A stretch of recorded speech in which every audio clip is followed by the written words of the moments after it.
Chapter 428. It's the current High City branch of the Shine Group, the predecessor of the MO Corporation. The land next to it used to be a bank, but it was demolished and rebuilt. Now it's an office building with more than 80 floors, as tall as the Shine Group. Xia Tian wanted to say that if Jin Wan's office was on the top floor, she could be Mo Jingshan's neighbor. After all, they had the same height, the same floor, and the same floor-to-ceiling windows. They could see each other as soon as they turned around. However, before Xia Tian could finish her words, she saw Jin Wan's expressionless face. Jin Wan. No. Xia Tian. But although this building is big enough, MN Group is not an ordinary small company in the world. It ranks among the top 10 Chinese companies. Don't you feel aggrieved staying in an office building on the west side of the city? Why should I feel aggrieved? High City is so big, and there are many office buildings in the city center. If the west side can't accommodate it, we can go to the east, north, or south of the city or the commercial district. Although the office buildings on the commercial district are expensive, we can afford them. Why do you want me to go to the city center? Xia Tian choked for a moment. She didn't say anything more to avoid provoking her. That night, when the people of MN Group got off work, Xia Tian asked Jin Wan on behalf of several old colleagues in the company if she would like to have dinner with them in the evening. However, when they reached the door of the office, they saw that Jin Wan had come out. The woman in a red dress was beautiful. Even if she just walked out of the office, she was dazzling, and several male employees who had just passed by on this floor stared at her. Xiao Ba and the others asked if you want to have dinner tonight. Let's talk about it another day. I just came back today. I'll go home and tidy up tonight. Jin Wan pressed the button of the elevator and said indifferently, I don't need to rush to the company. I have to go back to the Ji family. I haven't asked about Ji Mengran for the past 2 days, but recently I heard that there seems to be some news about her. I have to go back and have a look. Okay, then let's move the dinner to the weekend. You haven't been back for more than 3 years, and we old colleagues have been helping you keep the family business in High City. We should get together. Sure. As Jin Wan spoke, the elevator door opened. She turned back and smiled at Xia Tian and the colleagues behind her. Everyone, see you tomorrow. Even when the elevator door closed, Xia Tian still stood there and looked at the door. After a long silence, she turned to look at little Mina, who was about to turn around and go to work. She reached out and grabbed her clothes. Xiao Ba stumbled as he was pulled. He quickly stabilized his body and turned around in surprise. Sister Xia? Xia Tian pointed to the elevator with her chin and asked, Has Jin Wan been like this in England all these years? What state? Little 8 was a little confused. Just like that? Didn't you say that Mr. Vince often went to England for the past 3 years? Didn't you say that Mr. Vince had been pursuing her, but she had never fallen for him?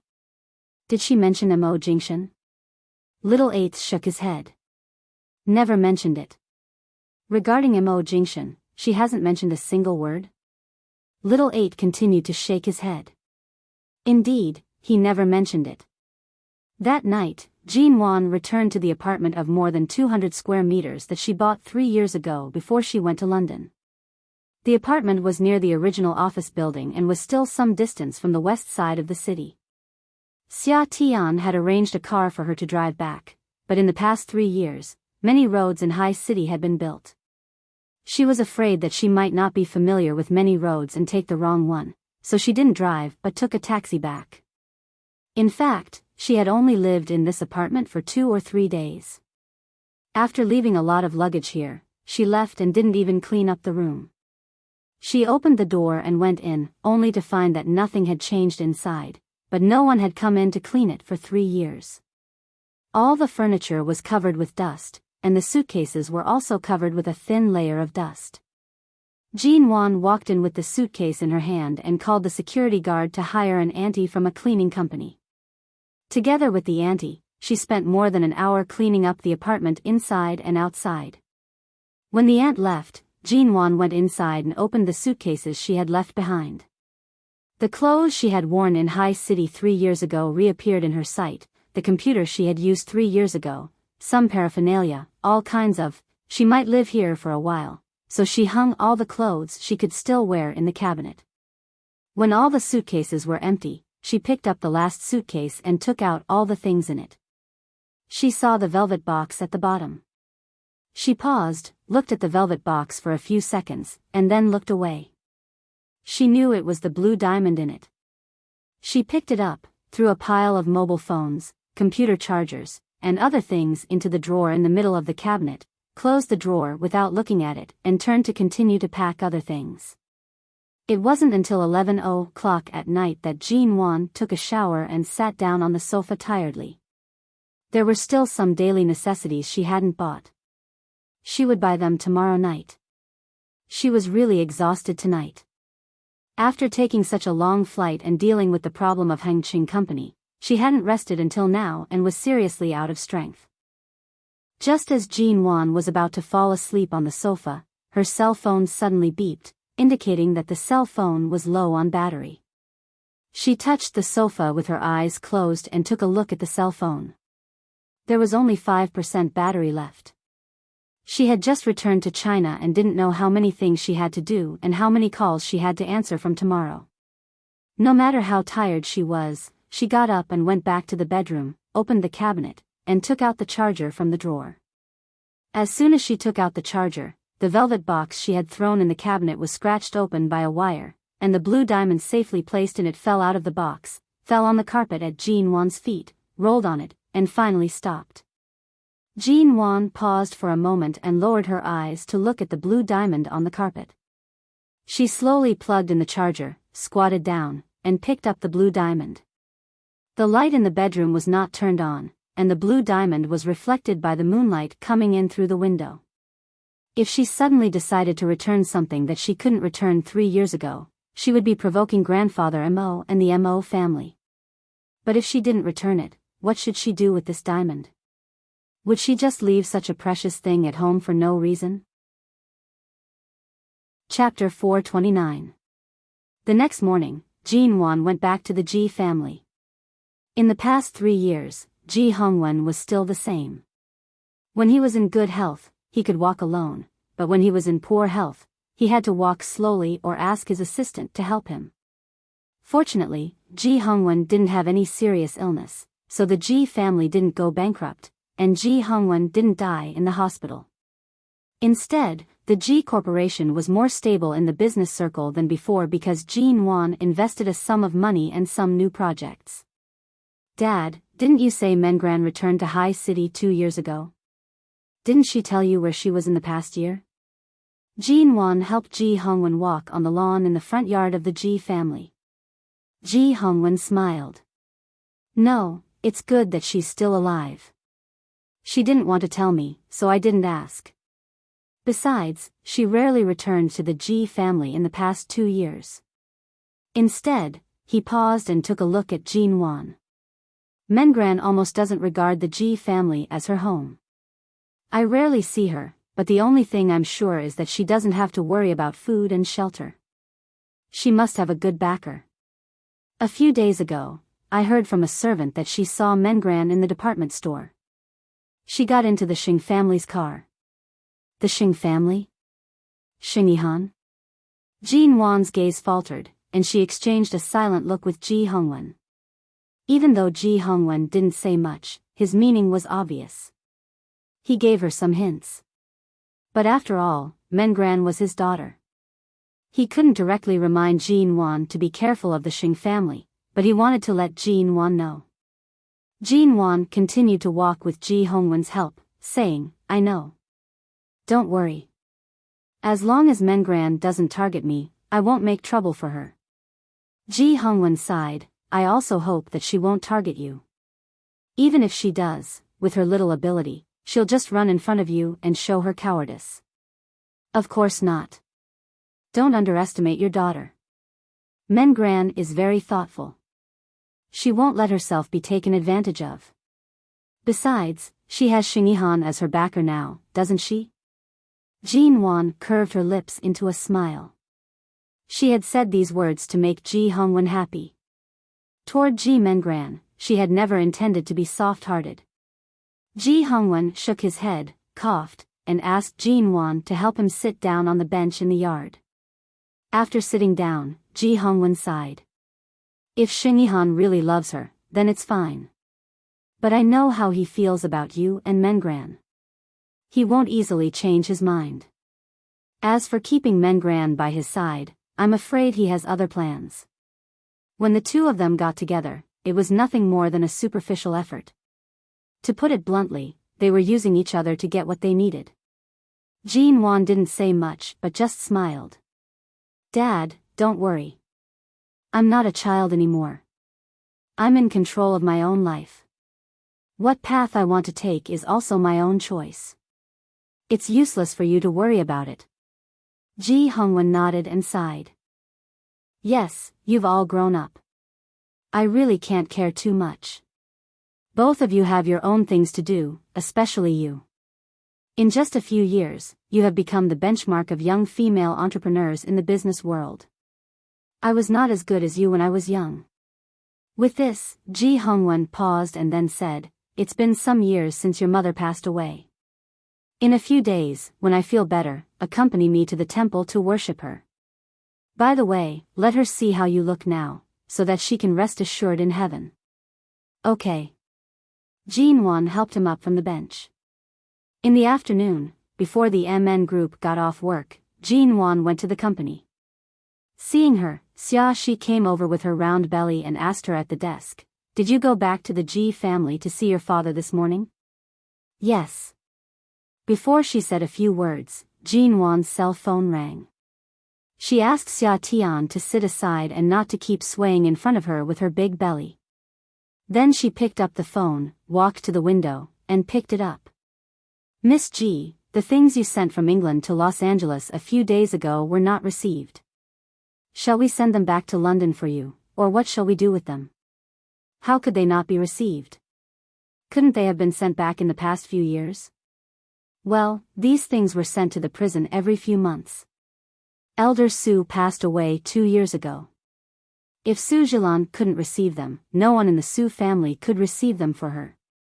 But I forgot to tell you that Su Jilan committed suicide by taking poison in prison at the end of last month. Jean Wan's expression remained unchanged as she looked at the street outside the French window. Committed suicide by taking poison? Yes, Su Jilan committed suicide on the 28th of last month. I got it. Destroy all the things I sent. Okay. Do you have any other instructions, Miss G? How did she die? Was it because she had taken chronic poison for a long time? The person on the other end of the line was surprised. How did you know? Jean Wan didn't speak anymore and hung up. Jean Wan had just come back yesterday, so they didn't have a chance to talk much. Xia Tian waited for her all morning and finally got her back. However, Jean Wan stood by the window after answering the phone. Even though she could only see her back, she looked so cold that she didn't dare to approach her. What's wrong? Xia Tian asked. Jean Wan turned back to her desk and sat down in silence. Su Jilan was dead. She committed suicide by taking poison? Jean Wan had contacted Su Shui's parents and asked them to send Su Shui's belongings and Su Shui's childhood diary to her. She had read Su Shui's childhood diary and specially selected the pages where Su Shui wrote about how good she was with cousin Su Jilan, how they went out to play together, and how they loved each other as sisters. She sent the diary and Su Jilan's belongings to Su Jilan's prison every few months as long as she had time.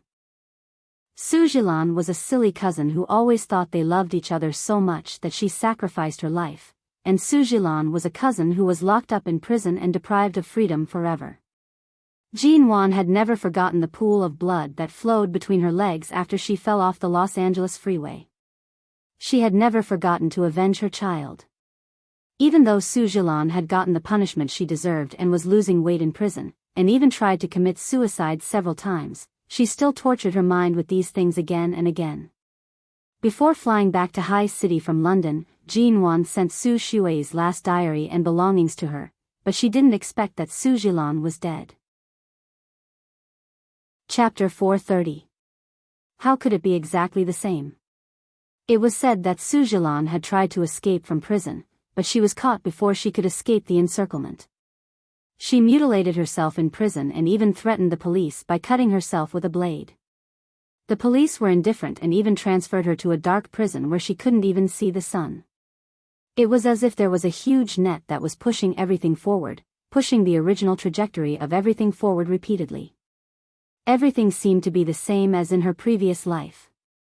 The only difference was that all the twists and turns and frame-ups Jinwan had experienced were done for her by others. When the truck driver died of poisoning in prison, Jinwan wondered if the real cause of her death in her previous life had something to do with Su Jilan, and if Su Jilan had always regarded her as a thorn in her side. But now Su Jilan's experience and cause of death were almost copied from Jinwan's. Except for the difference between Los Angeles and High City, and the twists and turns in the middle, the cause and the result were the same. Even 7 years earlier, everything had returned to the original point. Who on earth was driving all this? Jinwan's life had been completely turned upside down in her previous life, but now it was completely righted. If everything went according to the trajectory of her previous life, then Jinwan, the lifeline that was broken by Su Jilan, now fell on Su Jilan's head. Did this mean that the murderer of her previous life took over this trajectory for her? Did she die because of the cause and effect of her previous life? If she hadn't been reborn, Jinwan would never have such a bizarre idea, but at this moment, she had to think so. So, was there some kind of omen, or was it all caused by someone? On the weekend, Jinwan accompanied Ji Hongwen to the temple. In the past, Ji Hongwen had the habit of visiting the temple every year. However, at that time, Jinwan was still young and her temperament was unstable. He was afraid that she and Ji Mengran, these two little girls, would be disrespectful to the various gods in the temple, so he never brought them here. After your mother passes away, I'll come here when I have time. Go inside and burn some incense. Ji Hongwen handed 3 lit incense sticks to Jinwan. Jinwan received the incense and turned to enter.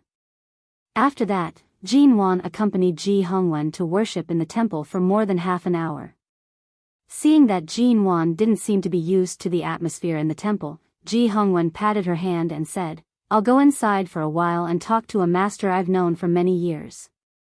You can walk outside or find a shady place to sit down and wait for me." Jinwan nodded. It was rare for her to return home, so she was patient. All right.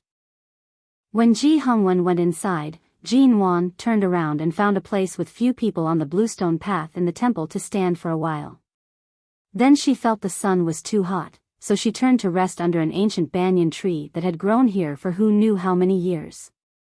She had heard that it was best not to touch a cell phone in the temple, let alone take photos. Bored, she pulled out her hand that had reached into her bag. She heard someone next to her shaking the lot holder and mumbling something. She looked around and saw that many people were shaking the lot holder. After more than half an hour, it was almost afternoon, and there were fewer and fewer people. Looking at the lot holder quietly placed there, she didn't know what she wanted. Perhaps it was too boring to wait here, so she got up and picked up the lot holder. She imitated those people and shook it for a long time until a brand new long red lot fell on the table. Jinwan glanced at the round shape drawn with a golden pen on the long lot and felt a little strange. She really couldn't understand it, so she picked up the other long lots in the lot holder and found that many of them were written with the words top, bottom, middle, and so on, but there were also some pictures and words that she couldn't understand, and the content of each lot was different. She picked up the one that had fallen out and turned to an old master who was also enjoying the shade under the tree. "Master, may I ask you to interpret the lot?" Just now, she saw that the people who had shaken the lot earlier seemed to come to this old master. The old master glanced at her, then at the long lot in her hand, and immediately looked at her in surprise. "Little girl, did you shake it out or deliberately draw it out from inside?" "Of course I shook it out." The old master took her long lot, looked at it for a while, and smiled. Don't you find that the other long lots in the lot holder have become lighter in color and look very old? Only this one is new. I found it. Jean Wan had just noticed it. Since ancient times, the lot holders in all temples have been very meaningful. They usually carry incense, so if there are no special circumstances, the lot inside will not be changed, but the one before this long lot, probably because it has been too long, the circle on it has become dilapidated and lost the meaning of the circle. So only this lot has been replaced with a new one. It was changed not long ago, and the new lot hasn't been weathered much. It is lighter than the other lots, and it is very difficult to shake it out. During this time, no one has been able to shake it out, but you are the first one to shake it out. Jean Wan didn't quite understand what he meant, but seeing the old master smiling, she asked patiently and casually, "So? What's the meaning of this circle?" A circle is a line centered on a point, always around a central point, walking along the same trajectory, without deviation or break point. The old master said with a smile, "It indicates perfection, the completeness of the trajectory of your life, and the return to the origin, which means that you will never go astray again." Jean Wan looked at the circle on the long lot and froze. The origin again.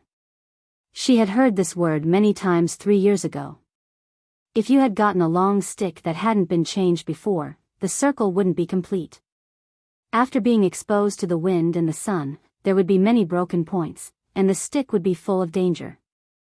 However, this new stick that you got means that you've avoided those broken points. Come to think of it, it's strange. This sign has been here for more than 10 years, but it was changed just before you shook it out. It seems that you must have had some unusual experience to be able to jump over those broken tracks. This new circle perhaps represents a brand new life, which means that it's very complete.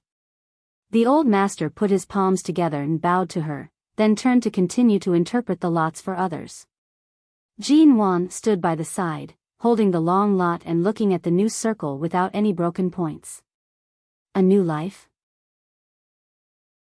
Chapter 431. In 2 weeks, all the procedures for MN Group's headquarters to move back to China had been completed, and many tricky things had been handled. In the end, Jean Wan decided to temporarily set the company's headquarters on the west side of the city and bought 2 more 30-story office buildings behind the original office building. In the past few years, because the company was just established in the UK, there were many social events to attend, so Jean Wan's alcohol tolerance really soared. Now she was no longer the kind of person who would collapse after 1 or 2 drinks, but she still instinctively disliked alcohol. During the period after returning to China, Jean Wan cultivated herself and didn't drink or socialize. Except for the old staff dinner she attended once, she basically went to work during the day and returned to her apartment after work at night. She went to bed early and got up early, adjusting her life to a very regular pattern. She was much better than when she first returned to China. Xia Tian might go into labor at any time this month. Sometimes she almost couldn't walk in the company with her hands on her waist, but she still refused to rest at home. Jean Wan arranged an office for her and asked her to read the company's documents from time to time. She didn't need to worry about other things. But Jean Wan hadn't decided who would be promoted to vice president, so she had to deal with some trivial things in person. For example, this Friday, there would be a real estate and architecture exhibition held in the High City Exhibition Center. Because many provincial and municipal leaders would go, the leaders of major real estate companies or companies involved in the real estate and construction industry would go. Xia Tian couldn't attend this kind of event now, so Jean Wan had to go. "Boss, it is said that many famous people in High City's business circle will go to this exhibition. It seems that in addition to the exhibition, there will be a bidding conference, and then the Municipal Tourism Bureau will invite all the distinguished guests to try to stay in the newly built seaside resort in the south of High City for 2 nights, but the quota is limited. It seems that I can't go with you." Xiao Ba handed the exhibition invitation to Jean Wan and said with a regretful and disappointed expression, "Try to stay for 2 nights? Hasn't High City been expanding its tourism industry for the past few years? That seaside resort was jointly built by the government, the city's tourism bureau, and several well-known companies in the city. It's about to open to the public, but before it opens to the public, we're inviting you industry bigwigs to enjoy it first. To put it bluntly, we're inviting you bigwigs to the site in person. It's also a form of advertising for the resort. After all, so many bigwigs have tried staying there before. Let's go to the exhibition first. As for the invitation to stay, we'll see how it goes. Jean Wan put down the invitation and glanced at Xiao Ba. If you want to go, why don't you go for me? The corner of Xiao Ba's mouth twitched. The people going there are all extraordinary people. In our entire company, only you and Sister Xia can go. After all, one is the president and the other is the vice president. If I, as a special assistant, go, won't I be giving our MN group a hard time? Jean Wan couldn't help chuckling at Xiao Ba's choice of words. She glanced at her. Which big boss in the business world isn't busy every day? How would she have the time to attend such an event? Anyway, it's the face of the leaders of the province and the city. No matter how busy they are, there will always be a lot of people who will go, even if it's just a formality. Jean Wan didn't say more. Anyway, there were still 2 days before Friday, and there was no hurry. As Xiao Ba said, she would go as a formality. Boss, don't take it lightly. Boss, don't take it lightly. Sister Xia has talked to me before. You may not know how terrible the change in High City's business circle has been in the past few years. 3 years ago, some of the companies that you were familiar with closed down or were acquired. However, many companies have risen in the past 3 years, so you may not know many of them, and you may not know the current situation in High City. The cooperation between business and government has always been the trend in the real estate industry, so they will definitely give you face. Okay, I'll definitely go, and I'll definitely pay attention to it. I won't be perfunctory, okay? Jean Wan tooted and threw the folder in her hand into her arms. Don't hang out with Xia Tian in the future. Now you're learning to nag like her. Then you can dress up well. Don't be too casual, okay? Jean Wan glanced at her again. Xiao Ba immediately took a big step back and quickly left the office before Jean Wan kicked her off the floor-to-ceiling window out of impatience. However, the truth was that on Friday afternoon, Jean Wan was dragged home by Xia Tian and Xiao Ba. Xia Tian had ordered a dress for Jean Wan in advance. It was a blue strapless evening gown. The color was very clean and fresh, which was Jean Wan's favorite style. However, Jean Wan couldn't understand why the two of them were so excited over such an event. They either reminded her to take it seriously or reminded her to dress up well. It was only the afternoon, but they had already dragged her home to help her try on her gown and do her hair. They had even bought her matching shoes. Jean Wan deeply suspected that they didn't want her to attend an event at all but to go on a blind date. After Jean Wan was forced to change her clothes, the stylist they brought pressed her onto a chair and did a simple hairstyle. Xiao Ba had just stood up when she heard Xiao Ba shouting from behind, "Oh my God, it's too beautiful. Boss, this blue isn't something an ordinary person can handle. You're really too white. Sob, I'm so envious, jealous, and hateful. You look so beautiful in this color." Xiao Ba stamped her feet excitedly as she spoke and then turned her eyes to Xia Tian with a sneaky smile. Jean Wan glanced at her indifferently. What on earth haven't you two told me? Isn't it just an exhibition?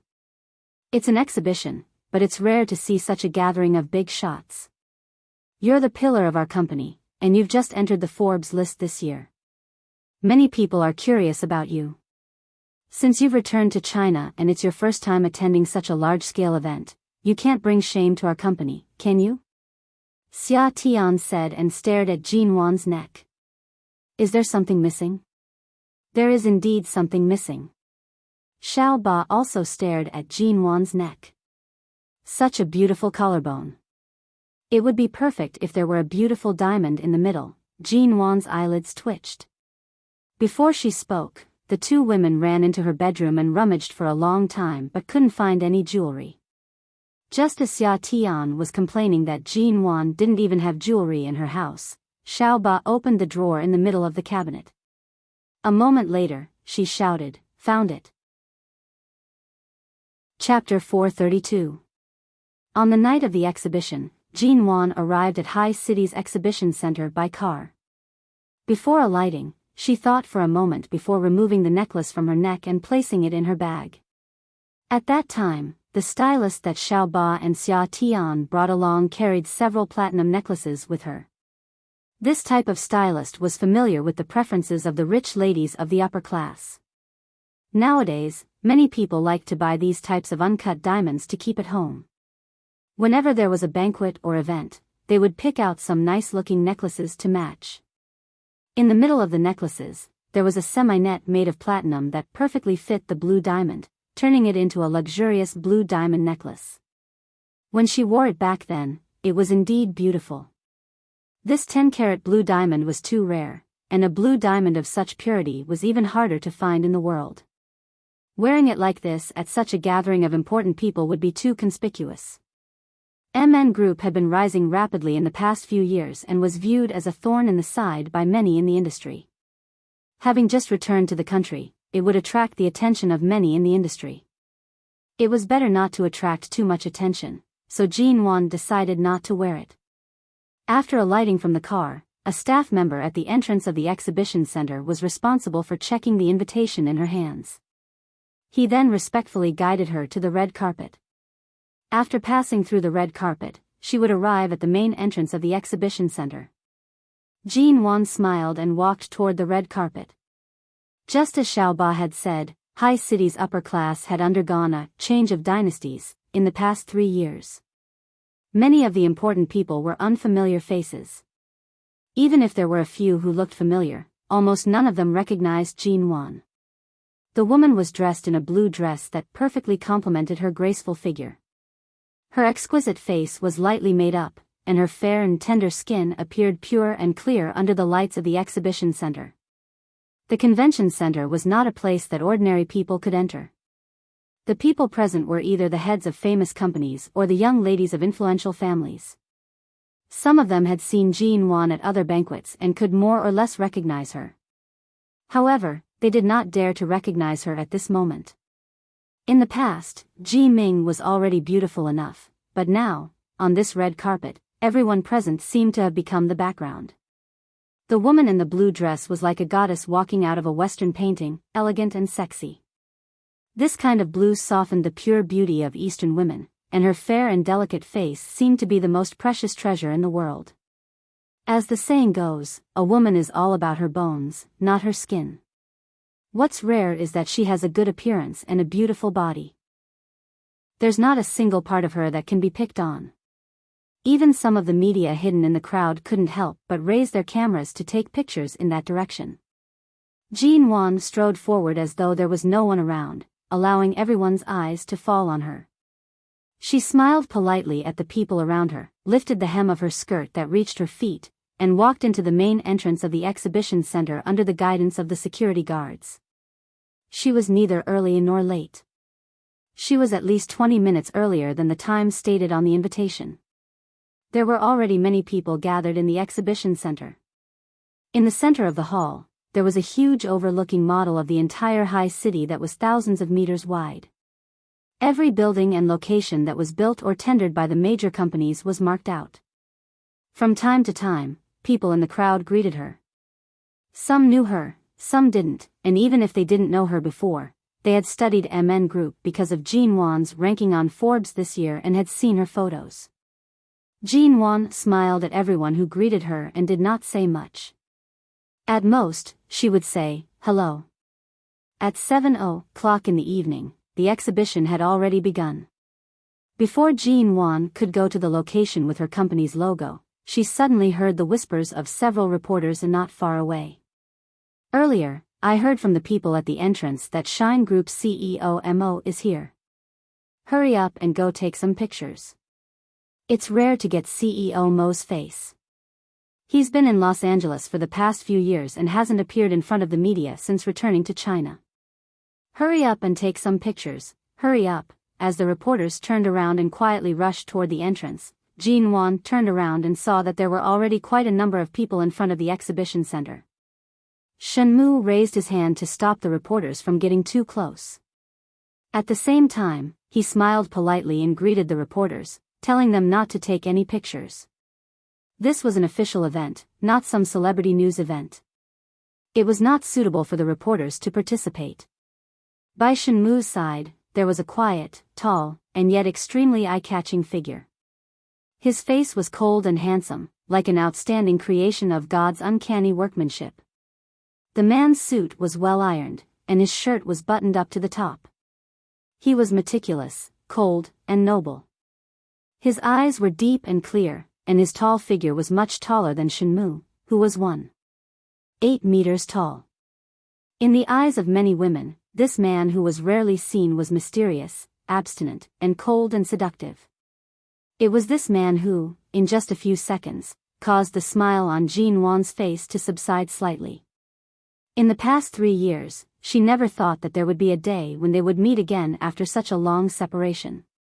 Perhaps, from the moment this man pushed her away step by step, she should have guessed the result.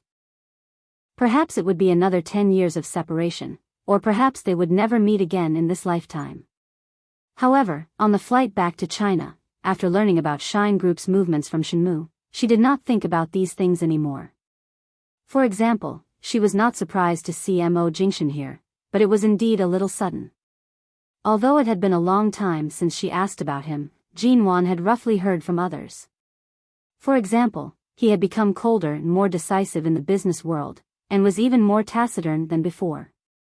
He seemed to be the same as before, working, socializing, and doing whatever he had to do.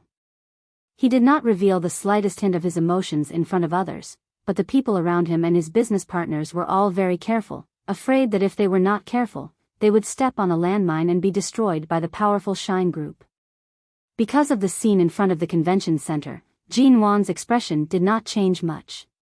She directly withdrew her gaze, as though everything had nothing to do with her, and walked to her company's seat. However, for a moment, she could not help but suspect if Xia Tian and Xiao Ba had dressed up so much today because they knew Mo Jingshan would come today. Jean Wan pursed her lips and took out the bidding documents from her bag.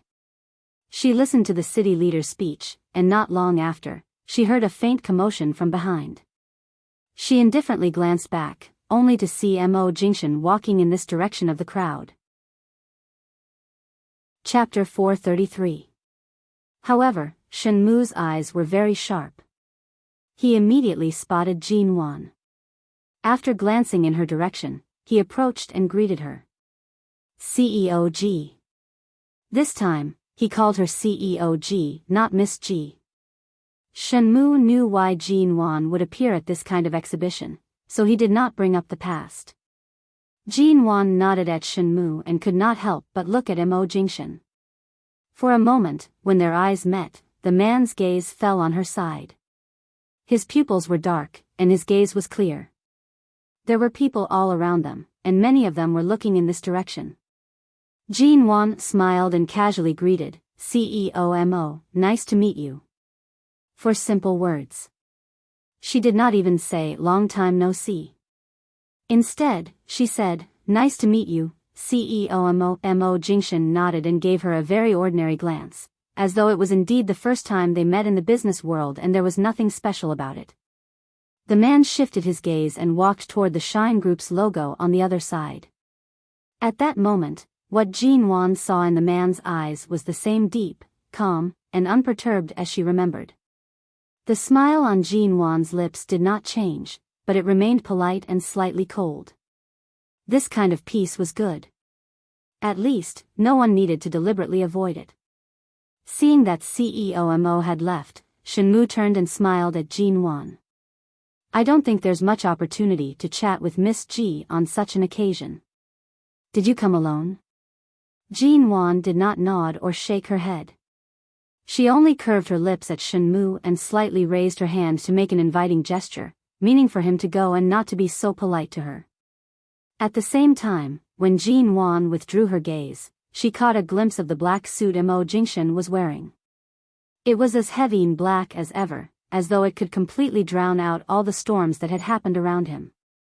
Time had passed, but he did not seem to have changed at all. 3 years had flowed on him, and he had lost his usual reserved and gentle temperament, leaving only a hint of ruthlessness and indifference. He was just a few meters away, but it seemed as though he was already far away and even more unreachable. But the man was still handsome and tall, as though he was made of nature. Mo Jingshan was no longer the man she had been separated from for 10 years.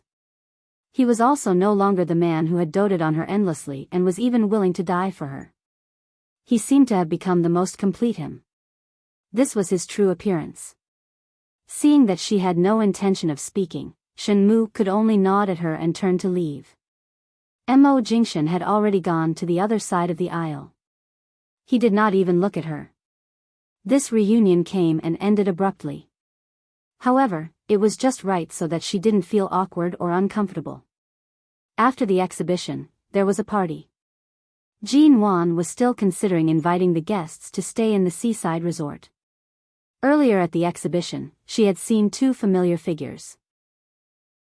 However, at that time, there were provincial and city leaders giving speeches. They were also discussing the development direction of High City with the business elites who were present based on the city's bidding and construction matters. It was not convenient for her to wander around in such a serious exhibition. At the end of the exhibition, melodious music rang in the exhibition hall. From time to time, people would raise their glasses and toast each other in groups of 3 to 5. From time to time, the CEOs of some companies who didn't have much impression of Jean Wan would raise their glasses to toast her. When they learned that Jean Wan was the CEO of MN Group, they repeatedly sighed in admiration. They handed their business cards and introduced each other to each other. Jean Wan couldn't leave them for a while. She was very beautiful. Her beautiful face and the faintly discernible coldness around her made men even more attracted to her. For such a woman, they really wanted to get to the bottom of it.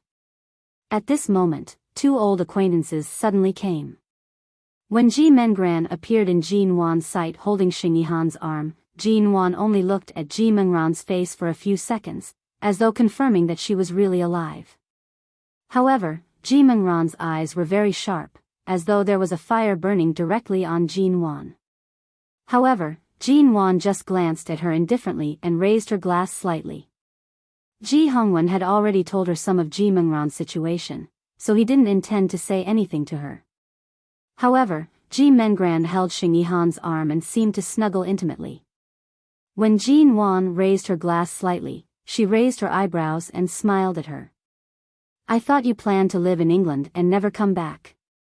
I didn't expect that in just 3 years, you'd come back to High City. Is it because you can't make a living in London?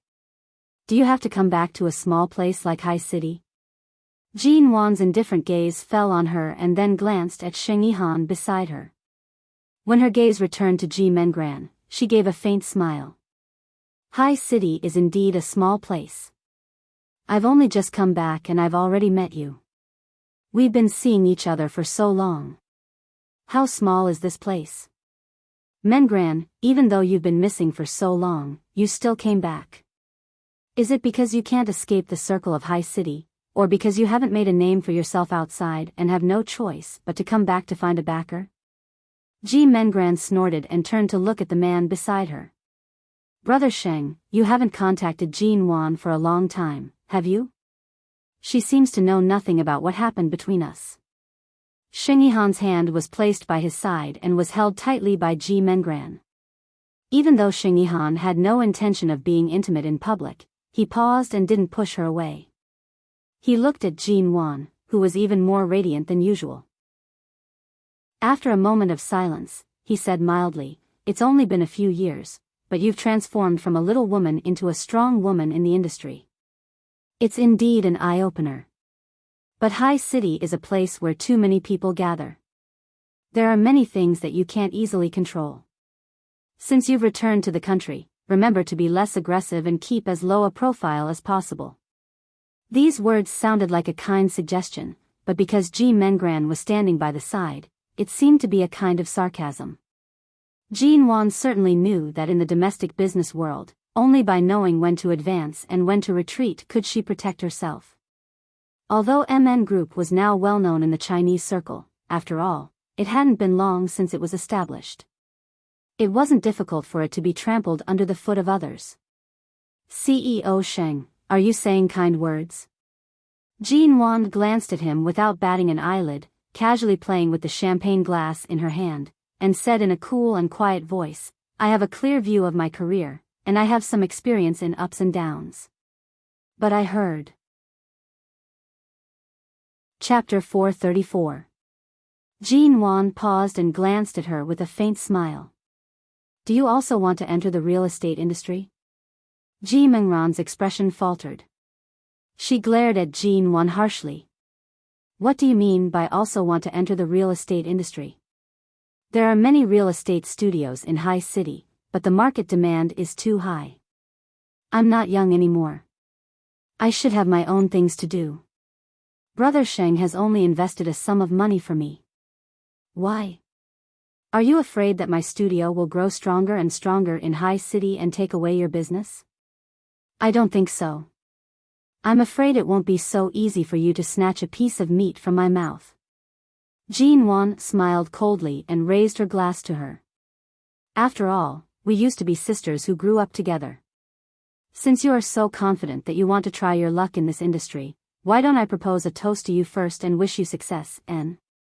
Jean Wan's eyes were smiling, but the coldness and sarcasm in them made Ji Mengran's expression turn ugly. She didn't take her glass but leaned against Sheng Yihan's side. Brother Sheng, I've greeted my acquaintance. Let's go. We have to go to the Huanhai Resort tonight. I don't know when we can sleep. Let's go rest for a while. Sheng Yihan's gaze fell heavily on Jean Wan. Jean Wan could see that Sheng Yihan had changed a lot over the years. He was no longer the lonely and brave brother Sheng she used to be, nor was he as a famous orthopedic doctor in High City. He had been infected with the shrewdness and ambition of many businessmen, and he didn't restrain his ambition at all. But in front of Jean Wan, he still restrained some of his emotions and said, goodbye. Jean Wan didn't look at him anymore. She turned and left, not even intending to say goodbye. Seeing that Sheng Yihan's gaze was still fixed on Jean Wan's back as she walked away, Ji Mengran said with a smile, we meet again. Do you still think you must have this Jean Wan? Back then, you couldn't get her. Now that she's like this, I'm afraid it's even more impossible for you to get her. A woman who is too beautiful is very scary. A woman who is beautiful but has no heart is not someone anyone can resist. With that, Ji Mengran let go of his hand, but her face was still full of smiles. Did you see that? She can even meet Mo Jingshan without batting an eyelid and pass by him emotionlessly, let alone you. What can she do to you? Sheng Yihan glanced at her coldly. Take your money and do your work. Don't say things you shouldn't say in front of me. Don't forget where your life was saved. In front of me, you are not qualified to tell me what to do. Ji Mengran smiled, picked up a glass of wine on the waiter's tray, and put it to her lips, hiding the flash of hatred in her eyes.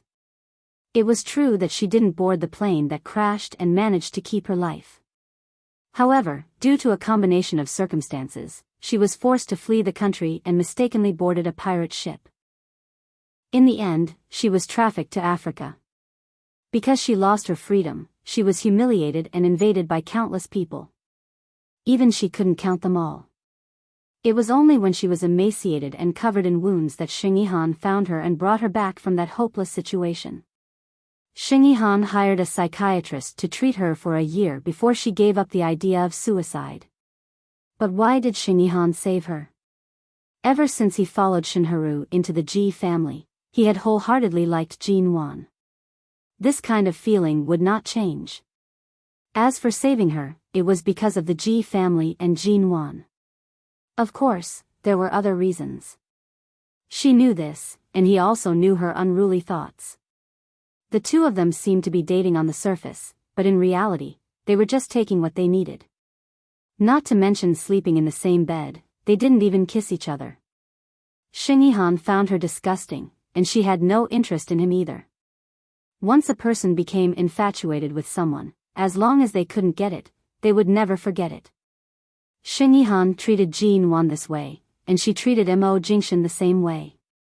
So what if he couldn't get it? At least, Jin Wan couldn't get it. Ji Mengran drank the wine with a smile and gently touched the pink diamond necklace she specially wore to match her dress today. She said softly, "Brother Sheng, I'm tired. I'm going to rest for a while. I'll come to you when I'm about to leave." Xing Yihan's eyes were cold and he didn't respond. Ji Mengran had long been used to this way of getting along with him. She smiled at him again, and when someone looked over, she leaned close to him. After saying a few more words intimately, she turned and left. Xing Yihan didn't show much expression from beginning to end. Only after Ji Mengran had gone far away did he gradually withdraw his gaze. His cold eyes glanced at Ji Mengran's back, and his gaze was cold and thoughtful. This time, the event in the convention center was very grand. Because of the long duration, some temporary resting rooms, dressing rooms, and changing rooms were set up on the second floor of the hall. Jin Wan toasted several glasses of champagne with many people who had worked with her or would work with her in the future. She turned around and noticed that only Shen Mu was talking to the city leaders, but Mo Jingshan didn't seem to be here.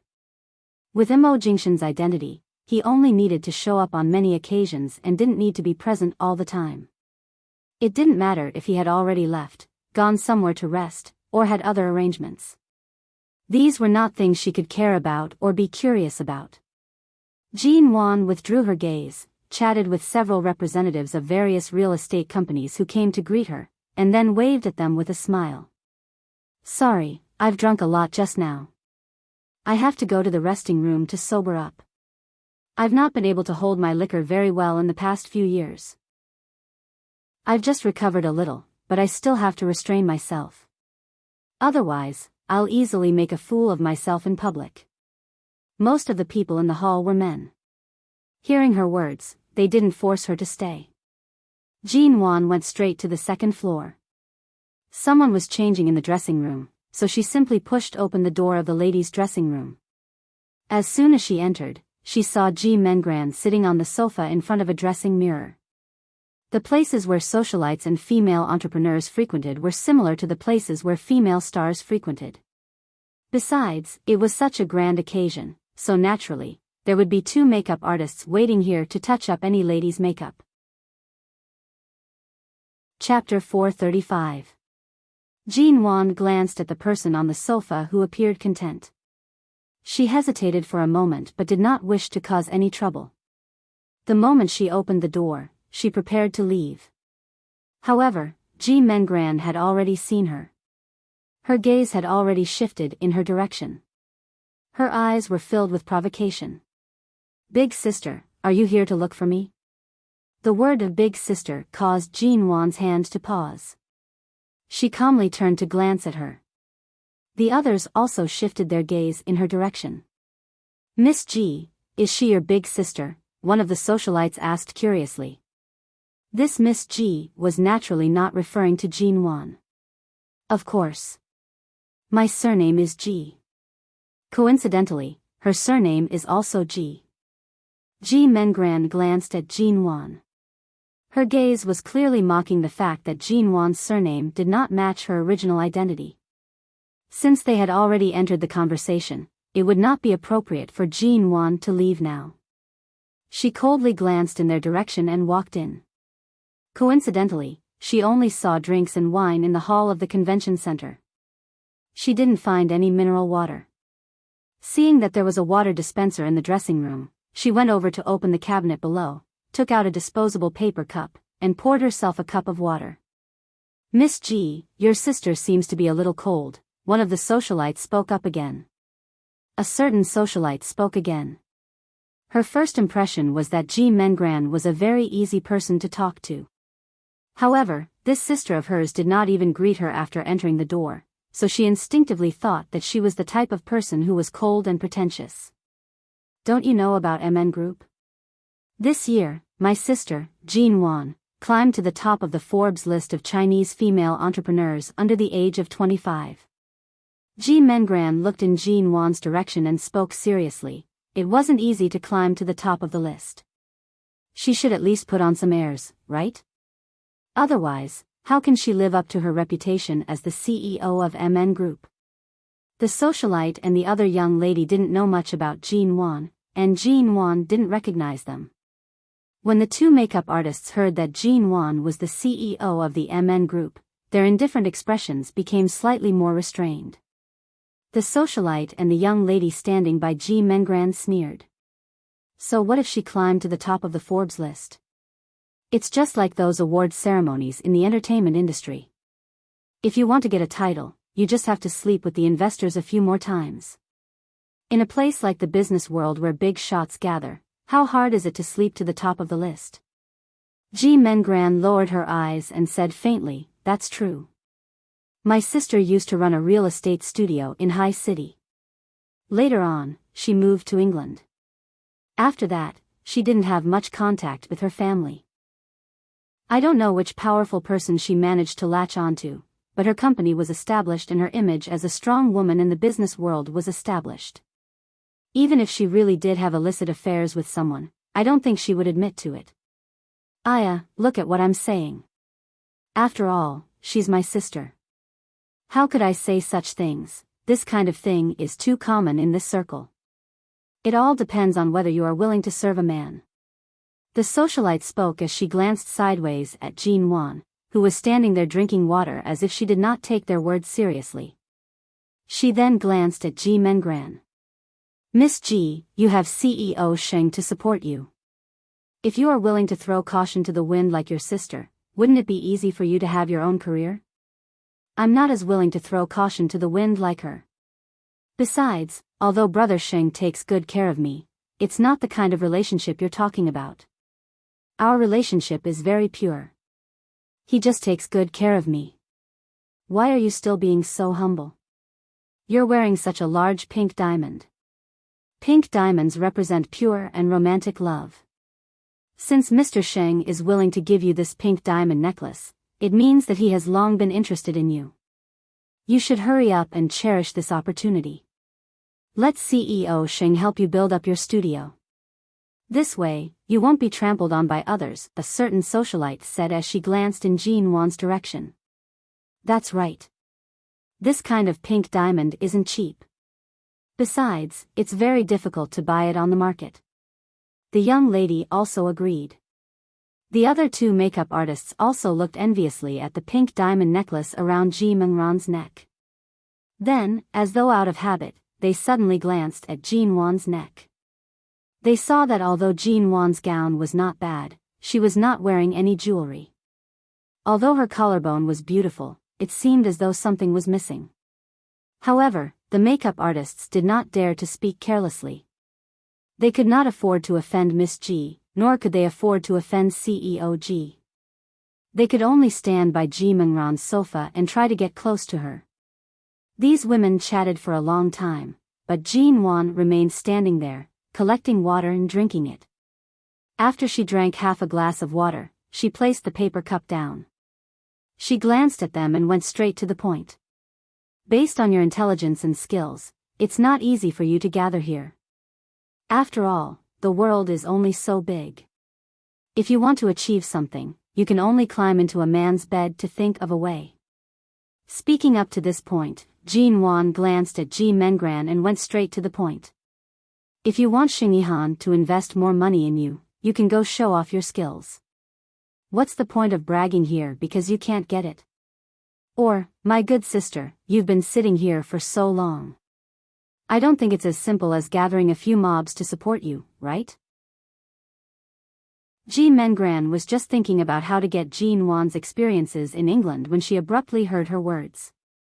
Her heart was filled with anger, but her face maintained a mocking smile as she looked in her direction. Right now, Jean Wan was just putting up a strong front.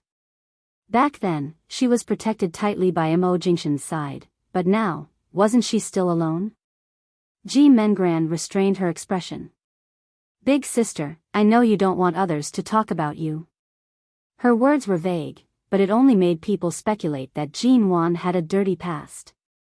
After all, it was already not easy for such a young woman to establish a foothold in the business world. It was even more so for her to be able to push MN Group into the top 10 Chinese enterprises in the world. Without waiting for Ji Mengran to finish, Jean Wan interrupted her. If you really want to know about my business history, why don't you wait until the book I wrote goes on sale next month and take a look at it in the bookstore? Chapter 436. Seeing Jean Wan's faint yet piercing smile, the women around the sofa were momentarily speechless. Their hearts were filled with complicated emotions. They did not expect that not only was Jean Wan's path to success becoming smoother, but she had even published a book. Jean Wan's indifferent and cold voice rang out once more. She curled her finger and lightly tapped on the table in front of the mirror. She went straight to the point and said, Ji Mengran, if you want to bask in this sister's glory, you have to see if you have the qualifications. You once said that I'm not related to you by blood, but now you want to use my current momentum to step on me. If you keep calling me sister, I'm afraid I won't have the fortune to lose weight. Ji Mengran raised her eyes and saw that Jean Wan's eyes were smiling, but there was not the slightest hint of a smile in them. She did not expect Jean Wan to publicly admit that she was not related to the Ji family by blood. She had always thought that Jean Wan minded this matter. She did not expect that she would actually be so calm. Ji Mengran's heart trembled slightly. It seemed that Jean Wan, who wasn't easy to deal with in the past, had developed a cold and hard heart after years of training. In the past, she might have had a lot of worldly wisdom to consider, but now, she really didn't care about anything. The people by the side were slightly surprised. They looked as though they wanted to hear more gossip. There was no such thing as true love in this socialite circle. Besides, these people had only met here today and were just chatting with each other. If they continued to dig deeper, not only would they be able to drag Jean Wan down, they most likely would not have a good ending. Ji Mengran returned to her senses and did not speak anymore. She raised her hand and slowly played with her hair, softly saying, "Help me redo my hair. I'll be changing out of my gown in a while. I have to go to the resort later. I don't think there will be any makeup artists with me. It won't be easy to remove my hair." The two young ladies saw that Ji Mengran did not intend to speak anymore and immediately shifted their gaze to Jean Wan. Ji Mengran did not deliberately nitpick, and Jean Wan did not say anything more. When Ji Mengran sat in front of the makeup mirror, Jean Wan calmly sat on the other side. "Aren't there two makeup artists? I'll have to trouble one of you to help me rearrange my hair." "Thank you." Jean Wan's tone was mild and calm. The two makeup artists looked at each other, and one of them, who could tell whose aura was stronger, immediately came to Jean Wan's side. She raised her hand and helped her remove the small hairpin hidden in her hairstyle, asking, "CEO G, what do you want to do? Let's comb out the style and make it look simple." "All right." Ji Mengran saw that Jean Wan was not affected by this place at all and could even calmly ask the makeup artist to do her hair as though no one else was around. Ji Mengran glanced at her in the mirror. Jean Wan did not look at her. She closed her eyes and rested. Each of them was a mirror. Although neither of them spoke, anyone with a discerning eye could tell that Ji Mengran was more or less indignant. On the other hand, Jean Wan was unperturbed despite the wind blowing in her face. Women naturally liked to be hostile to women who stood too tall or were much prettier than them. Moreover, they were better at starting fights. They could see other people fighting openly and covertly, and they could also casually join in the fun from the side. The two young ladies by the side did not rush to fix their hair. They only touched up their lipstick in front of the mirror and casually said, "Miss G, the pink diamond you're wearing is the one that was sold for 88 million yuan at the Edinburgh auction at the end of last year, isn't it?" At that time, many people were guessing who this pink diamond would end up in. "I didn't expect it to be worn by you today. I'm so envious." Ji Mengran could tell that the two of them saw that she and Jean Wan were too quiet and wanted to talk about something. She did not mind. If it could make Jean Wan uncomfortable, she was happy to cooperate. Ji Mengran smiled as she touched the pink diamond necklace in front of her collarbone. It's just a small diamond. You've already brought it up so many times. Even I feel embarrassed hearing it. In the future, I won't dare to wear it so casually. When Brother Sheng gave this necklace to me, I didn't expect it to be so valuable. The two young ladies were still full of envy and jealousy. The smile on Ji Mengran's face grew wider. Jean Wan, on the other hand, remained quiet. She kept her eyes closed and did not participate in any conversation. After the makeup artist fixed her hair, she asked in a low voice, "CEO Ji, you just drank and ate, right? Your lip makeup also needs to be touched up. Do you want to use our lipstick or the one you brought yourself?" Ji Yunshu didn't know what to say. "Use mine." Jean Wan pointed to her handbag on the table. The makeup artist nodded, walked over, and opened Jean Wan's bag. She was about to look inside and saw a nude lipstick. Just as she was about to take it out, a blue diamond suddenly fell out and landed on the table in front of the mirror, making a soft but slightly crisp sound. Jean Wan nodded. "Jean Wan, don't worry." This sound attracted everyone's attention. The makeup artist who was holding Jean Wan's handbag rushed to apologize. I'm sorry, CEO Ji. I didn't know you had a necklace in your bag. I'll put it away for you." However, before the makeup artist could touch the necklace, she heard a certain socialite standing by the side cry out in surprise. "This 10-carat round blue diamond." It was only then that Jean Wan opened her eyes. She saw that the makeup artist, who was about to pick up the necklace, was so frightened that she did not even dare to touch it. The blue diamond placed in the middle of the platinum necklace was shining brightly under the light of the mirror. "CEO Ji, I'm sorry. The makeup artist apologized profusely. "It's all right. Did you find the lipstick?" Jean Wan asked calmly. The makeup artist nodded. "I found it. This nude one, right?" Jean Wan closed her eyes again. She was not in a hurry to put the necklace away, nor did she touch her bag. As though nothing had happened, she continued to wait for the makeup artist to touch up her makeup. However, the others in the dressing room were clearly not as calm as Jean Wan. Chapter 437. The other socialite was also shocked and couldn't believe it. Really? Could it be fake? How could it be fake? Look at the blue diamond. It's not polished at all. It's a pure round diamond. Look at its purity. Based on our research on diamonds, we can tell it's real at a glance. She took a look at Jean Wan in surprise and lowered her voice to say, "This blue diamond shocked the whole world's jewelry industry. My family is in the jewelry business. At that time, my father wanted to go abroad to observe it, but he didn't even have a chance to take a look at it before it was already owned by someone. I didn't expect it to be in her hands now." Jean Wan's eyes widened in surprise as she looked at Jean Wan. The two socialites lowered their voices, but in this large dressing room with only the sound of air conditioning, their voices were particularly clear. At this moment, the two makeup artists standing behind Jean Wan and Mengran did not dare to speak carelessly. The one standing behind Jean Wan's hand was still trembling because she had accidentally touched the blue diamond earlier. Jean Wan knew the value of the blue diamond, but when grandfather Mo handed it to her, she didn't expect it to be so valuable. She looked at the round diamond on the table that was emitting a light blue glow and somehow felt that she had underestimated it when she guessed it was worth hundreds of millions of yuan. This kind of FL-level diamond that could cause a sensation in the global jewelry industry was hard to come by even in 1,000 years. On the other side, Ji Mengran's face was so bad that it couldn't be described as ugly.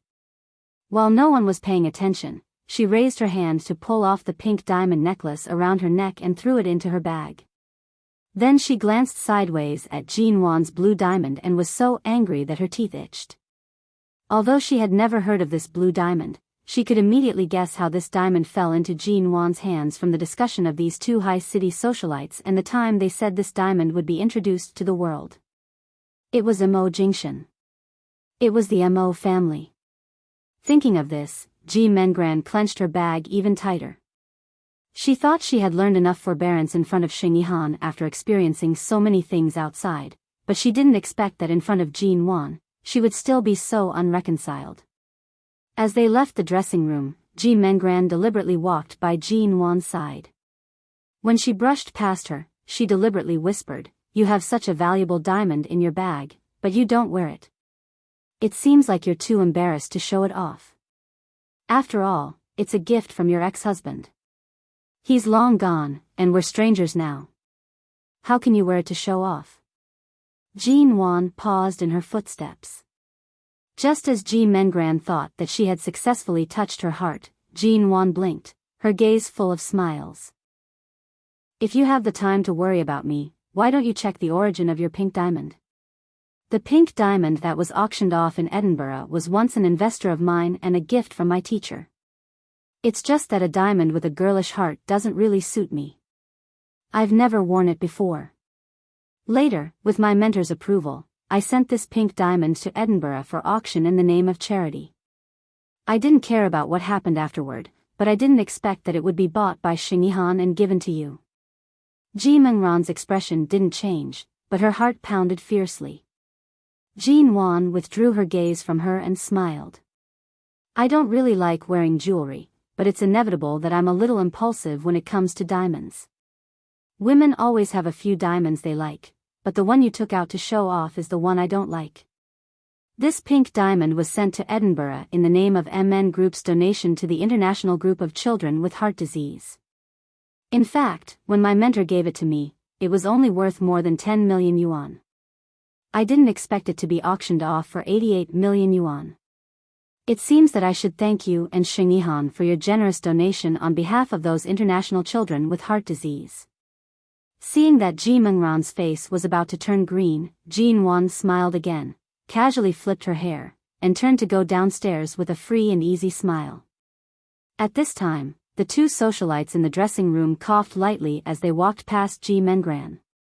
Because Ji Mengran stood motionless in front of the door like a statue, one of the socialites said in a low voice, "Excuse me, Miss Ji, please excuse me." Ji Mengran paused, turned her eyes sharply, and met the socialite's half-sympathetic and half-smiling eyes. The socialite looked at her fearlessly, then took the hand of the other socialite next to her and walked away with a faint smile. The two makeup artists in the dressing room were busy packing up and preparing to get off work, not daring to look at the door. Fortunately, they didn't say too much like the two socialites who deliberately stirred up trouble. No one was a fool. After all, Jin Wan was the CEO of MN Group. Even if they weren't familiar with Jin Wan, they knew the status of MN Group in the Chinese business world. Ji Mengran didn't have the awareness of smashing an egg against a rock if she wanted to show off in front of the CEO of MN Group. When Jin Wan went downstairs, she was going to leave when the event in the convention center was over. However, the organizer, the director, and the provincial leaders directly invited the distinguished guests to stay at the seaside resort for 2 nights, and there were already dozens of cars waiting outside. Everyone was here, and it seemed that no one wanted to leave, so Jin Wan didn't want to leave alone, so she got in the car with them. This so-called seaside resort was actually an outdoor entertainment venue specially prepared for the rich. It was a huge resort that stretched as far as the eye could see, so it must have invested a lot of money. The ground was covered with green lawns, and it was said that there were many fitness and entertainment venues behind the holiday villa, including huge indoor and outdoor golf courses. Everyone who came here tonight was of high status, so the accommodation here was not bad. When they arrived, it was already past 11 o'clock at night. There were no other activities at this time, so they just needed to go back to their rooms to rest. Jin Wan took the room card that had been arranged and went straight to her room. After opening the door, she checked the security facilities here before entering. Before she closed the door, she heard 2 CEOs of a certain company walking and talking in the corridor, and they seemed to be talking about Shine Group. Chapter 438.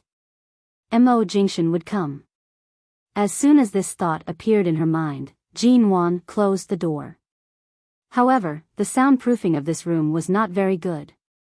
The leaders of the city said that they could give more feedback to the higher-ups after staying here. It seemed that they needed to reflect on the soundproofing problem. Because the conversations about Immerse outside kept coming into her ears from time to time. The two CEOs who were talking outside just now probably lived on this floor, standing in the corridor and chatting. For example, they talked about how they could deepen their cooperation with Shine Group and how they could have more suitable contact with CEO MO without being too awkward. They also talked about how the MO family had always been low-key. MO Jingshan rarely appeared on the news, and no media dared to touch the tip of the knife. The domestic search engines did not dare to easily publish information about the MO family. Occasionally, there would be a few pieces of news about Shine, but they would also be blocked. Occasionally, for the publicity of the company's cooperation projects, MO Jingshan would give a rare positive response in front of the media, but he was rarely allowed to take photos or videos. There were too many rising companies and people in High City. MO Jingshan's name was equivalent to a Buddha in the circle. Everyone wanted to get close to him, but few people had the courage to do so. Even if they had the courage, they might not have the ability to get close to him. After all, they were not qualified enough. And these years, there were many women who flocked to Immerse Jingshan. Those who knew something about Immerse Jingshan only knew that he was once married, but later divorced.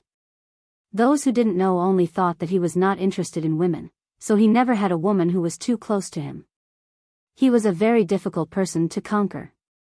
Whether it was the beauties in High City or the managers of various companies, they all wanted to get close to Immerse Jingshan, but they couldn't get close to him at all. Jean Wan picked her ears inside the door and felt that it was really necessary to give feedback on this soundproofing problem tomorrow. The people outside were still chatting. From time to time, the CEOs of other companies passing by would say hello, and from time to time, there would be laughter and polite conversations. Jean Wan went to the bathroom to take a shower and changed into a loose and light white t-shirt. After blowing her hair dry, she stood in front of the mirror and patted the lotion on her face. Her fingers caressed her smooth skin, and she recalled that when she was in England, Mr. Zand had once told her that beauty was a woman's best weapon. If coupled with a cold and unshakable heart, she would be invincible. She had never deliberately cared about whether she was beautiful or not. However, her heart had already lost its warmth since 3 years ago. Just like the people around her often said, Mr. Vince ran from High City to London and persisted for 3 years, but she didn't seem to be moved at all. Did she not feel anything at all? Was she not moved at all? Was his heart made of iron? Was his heart moved? Of course not. But was his heart made of iron? No, it was clearly ice. The next morning, Jean Wan got up. In the past few years, she had the habit of exercising as soon as she had time in England. Even if she didn't exercise, she would run for half an hour or do some healthy yoga in her room. There was a gym in the resort. In the morning, many people greeted each other with a white towel around their necks. Some were preparing to go to the gym, and some who had woken up even earlier had already returned. When Jean Wan went out, she simply said hello. There were not many people in the gym, but most of them were in good shape and good at self-management. When those people saw Jean Wan, they stopped to say hello to her. Jean Wan smiled and then withdrew her gaze. She went to the treadmill, pressed a few buttons, and began to focus on running without speaking. During this period, when someone came to say hello, Jean Wan only turned her head and smiled politely. When the other party failed to gain any interest and turned to leave, Jean Wan withdrew her gaze and continued to look at the numbers on the treadmill. Her face was expressionless. After the gym, she returned to her room to take a shower. Today was not a private social event, but a rare holiday for the big shots of the province, city, and High City to gather together. Many people came for the leaders of the province, and many came for Immerse Jingshan, even though Immerse Jingshan had not been here since last night. In the morning, Jean Wan went to the beach to pick up seashells out of boredom. She had just picked up a small handful of white seashells and was about to take them back to her room to wash when she heard someone say that CEO Mo was coming. Jean Wan was silent for a moment, went back to her room to put the seashells away, washed her hands, and walked out. She happened to follow the crowd to the front gate of the resort. Seeing the car outside, she stood behind the crowd and pretended to be looking forward to it like everyone else. When Mo Jingshan got out of the car, the leaders and bosses came forward to welcome him. Although Jean Wan was behind the crowd, from this angle, she still saw the man approaching in this direction at a glance. In this short moment, the scene in the kitchen of Aolan International when this man rolled up his sleeves and stood by the counter to help her prepare dinner appeared in her mind. Looking at this tall and handsome man who was used to wearing a black suit and shirt, his aura was not covered by the sea of people even when he was surrounded by a crowd. No matter how she looked at it, it was impossible to connect this man with those warm and gentle times in the past. Jean Wan's lips curved slightly. She didn't know why she was smiling. Mo Jingshan's expression was very indifferent. He had long been used to such a scene of people crowding and lining the road to welcome him. When he passed by some people, he would occasionally shake hands with them politely, but most of the time, he just walked past them. Shenmu, as usual, raised his hand from time to politely stop people from approaching. When he walked to the side, Shenmu raised his hand again and was about to separate Mo Jingshan from the crowd when he saw Jean Wan standing in the crowd. His hand paused and subconsciously wondered if he should ask CEO Mo to shake hands with Jean Wan. However, when Mo Jingshan's gaze landed on Jean Wan's face, he had already calmly retracted it. Even though Shenmu had intentionally led the crowd in this direction, Jean Wan also consciously took a step back. However, she did not expect that she would step on the skirt of the person behind her. The person behind her was probably a rich lady or a rich lady. The moment she was stepped on, she frowned in dissatisfaction. "What are you doing? Can't you be more careful?" As she spoke, the person behind her pushed Jean Wan's back. Chapter 439. The moment Jean Wan stumbled forward, her heart sank. She subconsciously raised her hand, wanting to use the person in front of her to steady herself. However, the moment she remembered that the person in front of her was Mo Jingshan, her hand froze in midair. However, she did not expect that the moment she was about to fall to the ground, her arm would be tightened. Before she could fall, she was supported by someone. The distance that had been maintained at an appropriate distance was instantly pulled closer. A clear and cold aura directly enveloped his face. It was strong, unfamiliar, and a little familiar that he had not felt for a long time. Jean Wan's expression, which she thought was calm, froze in an instant. The moment she raised her eyes, she met the man's gaze that was as deep as ink. The palm that was supporting her had a familiar warmth, but it also caused all the hairs on her body to stand on end. She instinctively tried to retreat. "Are you all right?" The rich woman who had pushed Jean Wan earlier did not expect things to turn out like this.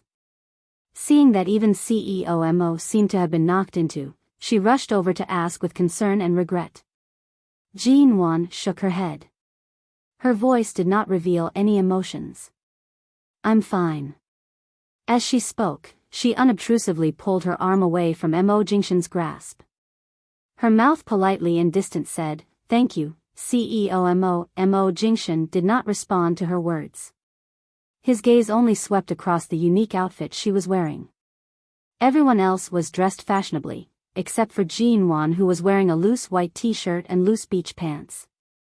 Right now, the flip-flops that were hidden by the pants were revealed. In this kind of environment and among the crowd, she appeared especially careless. It was as though she was really here for a vacation. His gaze swept down again. "Can you stand properly?" "Yes." His gaze landed on her flip-flops.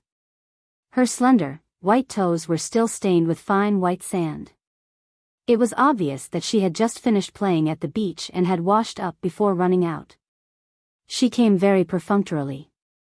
Mo Jingshan withdrew his gaze, calmly saying, "There are too many people here. Everyone, do what you need to do. Don't let any more incidents happen. Disperse." With that, Jean Wan clearly felt that Mo Jingshan glanced at her. She didn't look back at him but lowered her head to look at her toes, which were exposed outside the beach pants, and shrank them slightly. The next moment, she saw out of the corner of her eye that Imo Jingshan had turned to leave. "CEOG, are you all right?" someone politely asked in concern. "I'm fine. It's my fault for not standing properly." Jean Wan smiled. Earlier, she had rushed over. Only now did she realize that everyone was dressed neatly. Although they were not as formal as they were at the convention center last night, they were all either dressed in suits or looked like they were attending a meeting. She was the only one who treated herself as though she was here for a vacation. Taking advantage of the fact that the crowd's attention was not on her, she smiled politely at the people passing by and slipped back into her room. She had to stay here for one more night. Xiao Ba and Xia Tian seemed to have completely given her a holiday these 2 days. They didn't even call her. The silence on the phone made Jean Wan wonder if her phone was in arrears. The morning passed with many leaders and colleagues getting to know each other better and exchanging greetings. The atmosphere was very good. After noon, everyone began to enter the vacation mode. One of MN Group's partners, who had been working with MN Group for 2 years, found Jean Wan on the beach and said with a smile, "CEOG, you're really on vacation. So many people are looking for opportunities to get close to people who stand higher up, and the young women are also flying around with smiles like butterflies. Only you came here to play in the sand and watch the sea like a heartless child. But today, a city leader mentioned you by name, saying that your MN Group is now a famous real estate company in High City and has moved its headquarters back from London. He praised you greatly and was looking for you at the scene. Who would have thought that you were playing in the sand here?" Jean Wan's hand was casually drawing on the beach for a while. Hearing this, she looked back at the man and smiled. "I'll show up when I need to, but today's occasion is more casual. It's better to keep a low profile as much as possible. In the business world, women are often unfair, and there are all kinds of rumors about successful women. In such an environment, if I show up like I did at the exhibition, I may not be able to spread any rumors. I should restrain myself." Seeing that Jean Wan didn't want to join in the fun at all, the partner, who had been working with MN Group for 2 years, knew Jean Wan well, so he said with a smile, "Do you want to play golf with me later?" "How's your golf?" "It's a so-so. I'm not particularly good at it," Jean Wan answered with a perfunctory smile. "Bowling?" "Also very average." The man raised his eyebrows. "Then let's go and have a look together. Many famous people in High City are here. Although you're low-key, you don't seem to fit in with the crowd. It's just past noon. Let's talk about it in the evening." "I won't go to this party." The man frowned, looked around, and approached her. He squatted down behind her, leaned close, and said in a low voice, "When you were in London, you were successful in all aspects. Why are you so dull after coming back to China? High City is not as good as London. There are so many people here today, and you've left a good impression on them these 2 days. If you play golf, eat, and show your face, it will be much more convenient for you to do anything in China in the future. It's not like you don't know that you need connections to do business in China." These words were indeed well-intentioned for her, and Jean Wan could tell. After being in the business circle for so long and dealing with the domestic business world for so long, Jean Wan certainly knew that if she wanted to continue to do well in China, she had to be sensible. She smiled. "I'll be there in a moment. The afternoon sun is just right now. I can't bear to leave." "Aren't you afraid of getting tanned?" "I've put on sunscreen, and I've always been the type to anger the sun." "Why do you say that?" "I just can't get a tan." Jean Wan smiled, and the dimples on her lips appeared slightly. The partner chatted with her for a while more and then urged her to go to the sports center in the resort early to play with everyone. After Jean Wan nodded, he got up and left. The scorching sun poured down on the beach. Many people gradually couldn't stand the heat, and the few people who were lingering on the beach also left.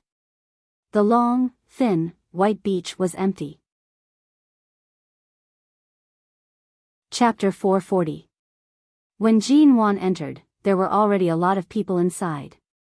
The stadium was very large, and many people were sitting on some chairs and sofas. She had seen Mo Jingshan enter the stadium before she came here. At this moment, as soon as Mo Jingshan entered the door, he was invited to sit in the front by several big bosses. Almost all the people who came to this stadium had changed their clothes, and Mo Jingshan also changed out of the suit and trousers he came in. He was tall and straight, and no matter in a suit or casual sportswear, he had an incomparable solemn and cold temperament. "CEOG, I couldn't find you for a long time. Didn't you say you were sporty in the morning? We have been playing here for a long time. Why didn't you come until now?" When a boss saw Jean Wan, he came over and pulled her to the other side. "I was basking in the sun on the beach. It was so comfortable that I almost fell asleep," Jean Wan explained with a smile. Come on, let's play together. There are so many people here. I won't join in. I was basking in the sun for a long time. I'm afraid I'll get heatstroke, so I'll go to the rest area to sit for a while." "You look fine. Why do you have heatstroke? Come on, play a few shots and exercise." A boss forced a golf club into Jean Wan's hand. Only then did Jean Wan notice that it was indeed this boss who was playing. Just now, the boss was obviously about to lose and couldn't bring himself to leave. When he saw Jean Wan coming, he handed the cue to her and asked her to help him continue. She guessed that since she was a woman and didn't care about losing face, she could help him finish the game, which could be regarded as saving his own face. The other people next to her whistled at Jean Wan. "CEOG, do you usually play golf?" "I don't play much, and I don't play very well," Jean Wan replied as she adjusted the club in her hand. "Really? I heard that bosses often play golf at parties and social events in London. CEOG has been in the UK for 3 years. You must have played golf, right?" "Not bad. I've played golf a few times, but I'm not good at it." Jean Wan's expression was as usual. "Bosses, please give in to me. Otherwise, if I lose too badly and cry in public like a little girl, I'll lose face." "Ha ha ha, no, CEOG is too humorous, but if we can see the beauty cry with just a few balls, our welfare is too great, ha." Jean Wan smiled again and held the cue in her hand. "Then let's continue." At this time, Ji Mengran, who was sitting on the sofa in the corner, suddenly came over, took Xingyihan's cue, walked to an empty seat next to Jean Wan, and said while playing with the cue, "Sister, let's play together." The way she called her sister was sweet and intimate, as though the loss she suffered at Jean Wan's hands yesterday did not exist. It was as though nothing had happened. Some of the people present knew more or less that Jean Wan was Ji Hongwen's daughter, and a few people knew what Jean Wan had done in High City in the past, but people who could stand firm in the business world all knew what to say and what not to say, so many things were not spread casually. Besides, Jean Wan was no longer the young lady of the Ji family who could be talked about behind her back at any time. When those who didn't know the situation heard Ji Mengran call her sister in a sweet voice, they all looked over in surprise. "CEOG has a sister?" Ji Mengran smiled sweetly at the other bosses. "Yes, hello, bosses. You can call me Mengran." Although Ji Mengran's appearance was far from Jean Wan's, she was still very pretty. Her skin was also very fair, and she was very good at dressing up. She showed off her good points, and when she smiled, she had the capital to be seductive. The bosses all nodded and were about to say something, when they suddenly heard Jean Wan say coldly, "Let's start." Ji Mengran saw that Jean Wan's posture of holding the club was not particularly professional. Thinking that she could embarrass Jean Wan in front of others, she firmly held the club and was ready to mock her with her golf skills. At the same time, Ji Mengran moved aside so that the people sitting in the rest area behind could see how Jean Wan made a fool of herself in public. When she came over just now, she saw that Mo Jingshan was invited by the big bosses to sit in the back seat, just 5 or 6 meters behind Jean Wan. Playing golf was also a very common form of entertainment for the upper class during their vacation time. These bosses liked it very much. More importantly, it was because playing golf could cultivate one's body and mind, and it also looked very handsome. Seeing that the other bosses had already swung their clubs, Jean-Wan seemed to be adjusting her movements back and forth. Not daring to play, Ji Mengran swung her club very happily. However, because she moved too fast and used too much strength, the ball swayed back and forth on the edge of the hole and rolled back, unable to enter the hole. Ji Mengran was a little regretful at first, but then she remembered that Jean-Wan didn't know how to play golf and probably didn't see which ball was hers, so she turned to Jean-Wan smugly. "Sister, are you going to play or not? So many bosses are waiting for you, aren't they?" However, as soon as Ji Mengran finished speaking, Jean-Wan had already hit the ball forward with the club in her hand. Because she was the last to serve, the bosses who had just finished playing all looked in this direction. It was the ball that everyone was watching. It turned out that it was not as unprofessional and average as Jean-Wan said. The small white ball shot by Jean-Wan rushed forward in a very stable upward arc on the lawn and accurately fell into the entrance of the hole. It went in. Perfect. Ji Mengran's hand holding the club stiffened. Not bad. CEOG is really too modest. You've obviously practiced, but you still asked us to give in to you. You're clearly the best player in the game. Girls nowadays can't be underestimated. You can already compete with us in the business world. You're so good at playing golf. CEOG, you must have played a lot of golf in London. You're really good. Jean-Wan just smiled at these words. The so-called PK was to defeat the players one by one, judging the stability, speed, and other aspects of the ball to determine the winner among so many people. Chapter 441. This time, Ji Mengran didn't want to be outdone by Jean-Wan again. Her serious and professional movements made people feel that maybe she could win. Although Jean-Wan's performance just now was really amazing, it was probably more of a coincidence and luck. This time, Jean-Wan and the other presidents served at the same time and didn't wait for the last one. Seeing that everyone was serving, Ji Mengran hurriedly followed suit. This time, the ball finally entered the hole after swaying in a circle. She was feeling proud of herself when she saw that Jean-Wan's ball was still the same as before. It fell into the hole steadily and didn't touch the lawn at all. Another round of applause. Even though Ji Mengran also scored, she was completely outdone by Jean-Wan's skills. But this time, she had scored, so Ji Mengran wasn't eliminated.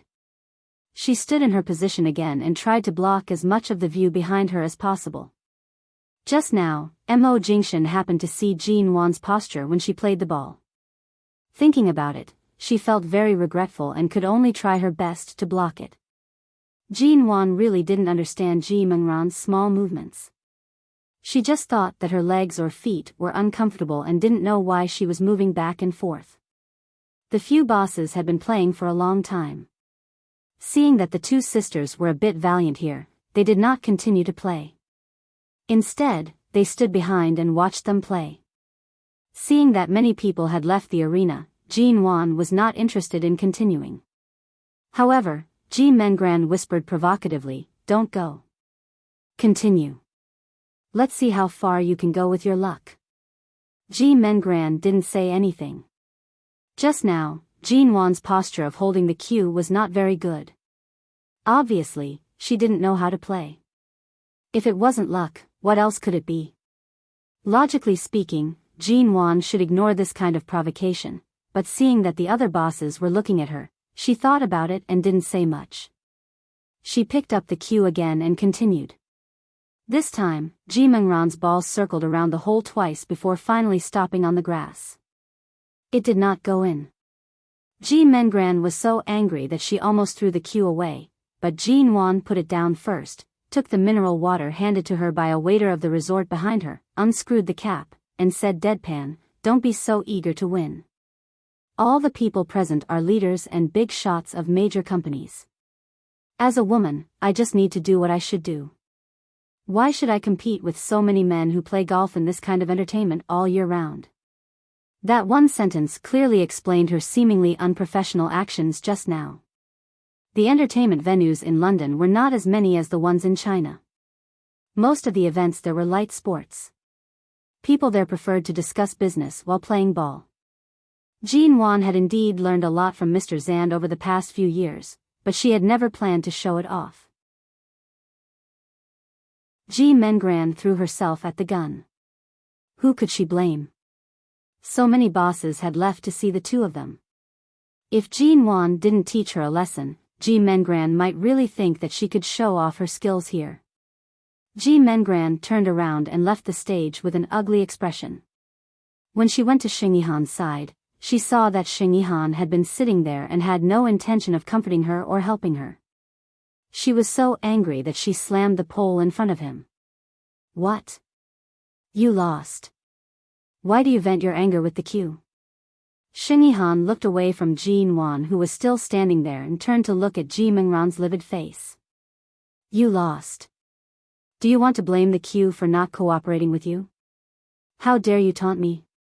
Ji Mengran glared at him unhappily. Xing Yihan smiled coldly, stroked his chin with one hand, and rubbed his fingers gently across his chin. At the same time, he looked at Jean Wan, who was standing there drinking water.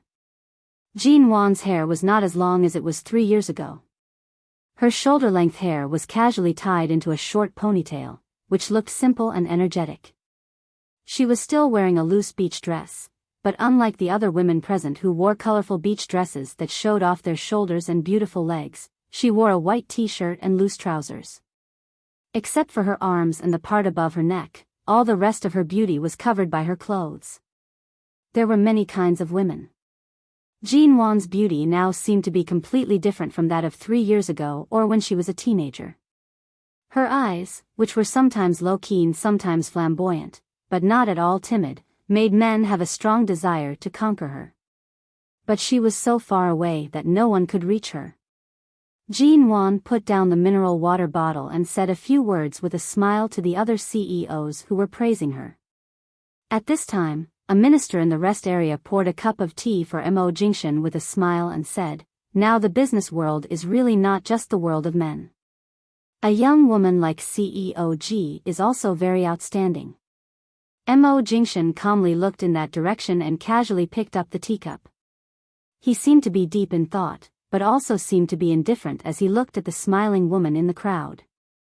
Seeing that Mo Jingshan's eyes rarely stayed on a woman for so long, the minister thought he was interested in this CEO Ji, so he immediately continued the topic. It hasn't been long since I took office in High City, so I don't know much about the local affairs in High City. I heard that CEO Ji was also from High City, but I don't know which family she is from. I'm also very curious about her experience. She has achieved so much before she is 25 years old. She's really extraordinary. Seeing that Mo Jingshan just sipped the tea in the cup calmly and didn't seem to be annoyed by his words, the minister felt it was reasonable and said, "CEO Mo, have you ever met CEO Ji? After a year and a half, you will reach the age of independence. No matter how busy the Shine Group is, you should get married and have a family. How lonely it is to be single all the time. How about we find someone to introduce you to? I think CEO Ji is very good. If CEO Ji knows how you feel about her." Mo Jingshan put down the teacup casually, as if he didn't hear the minister's flattering words and the topic just now, and said flatly, "Let's continue talking about the Ministry of Construction and the large stadium." Chapter 442. As the conversation continued, Mo Jingshan calmly sipped the tea in his cup. His gaze had already shifted away from Jean Wan. At the same time, Jean Wan turned to look at the rest area. Seeing that there were still a few empty seats, she was about to go over, when a boss next to her suddenly invited her to sit in the rest area with more empty seats. Jean Wan turned to look over and saw Mo Jingshan sitting in the middle with the minister of a certain agency. No wonder there were few people in that row. With Mo Jingshan there, many people didn't dare to get too close to him even if they wanted to.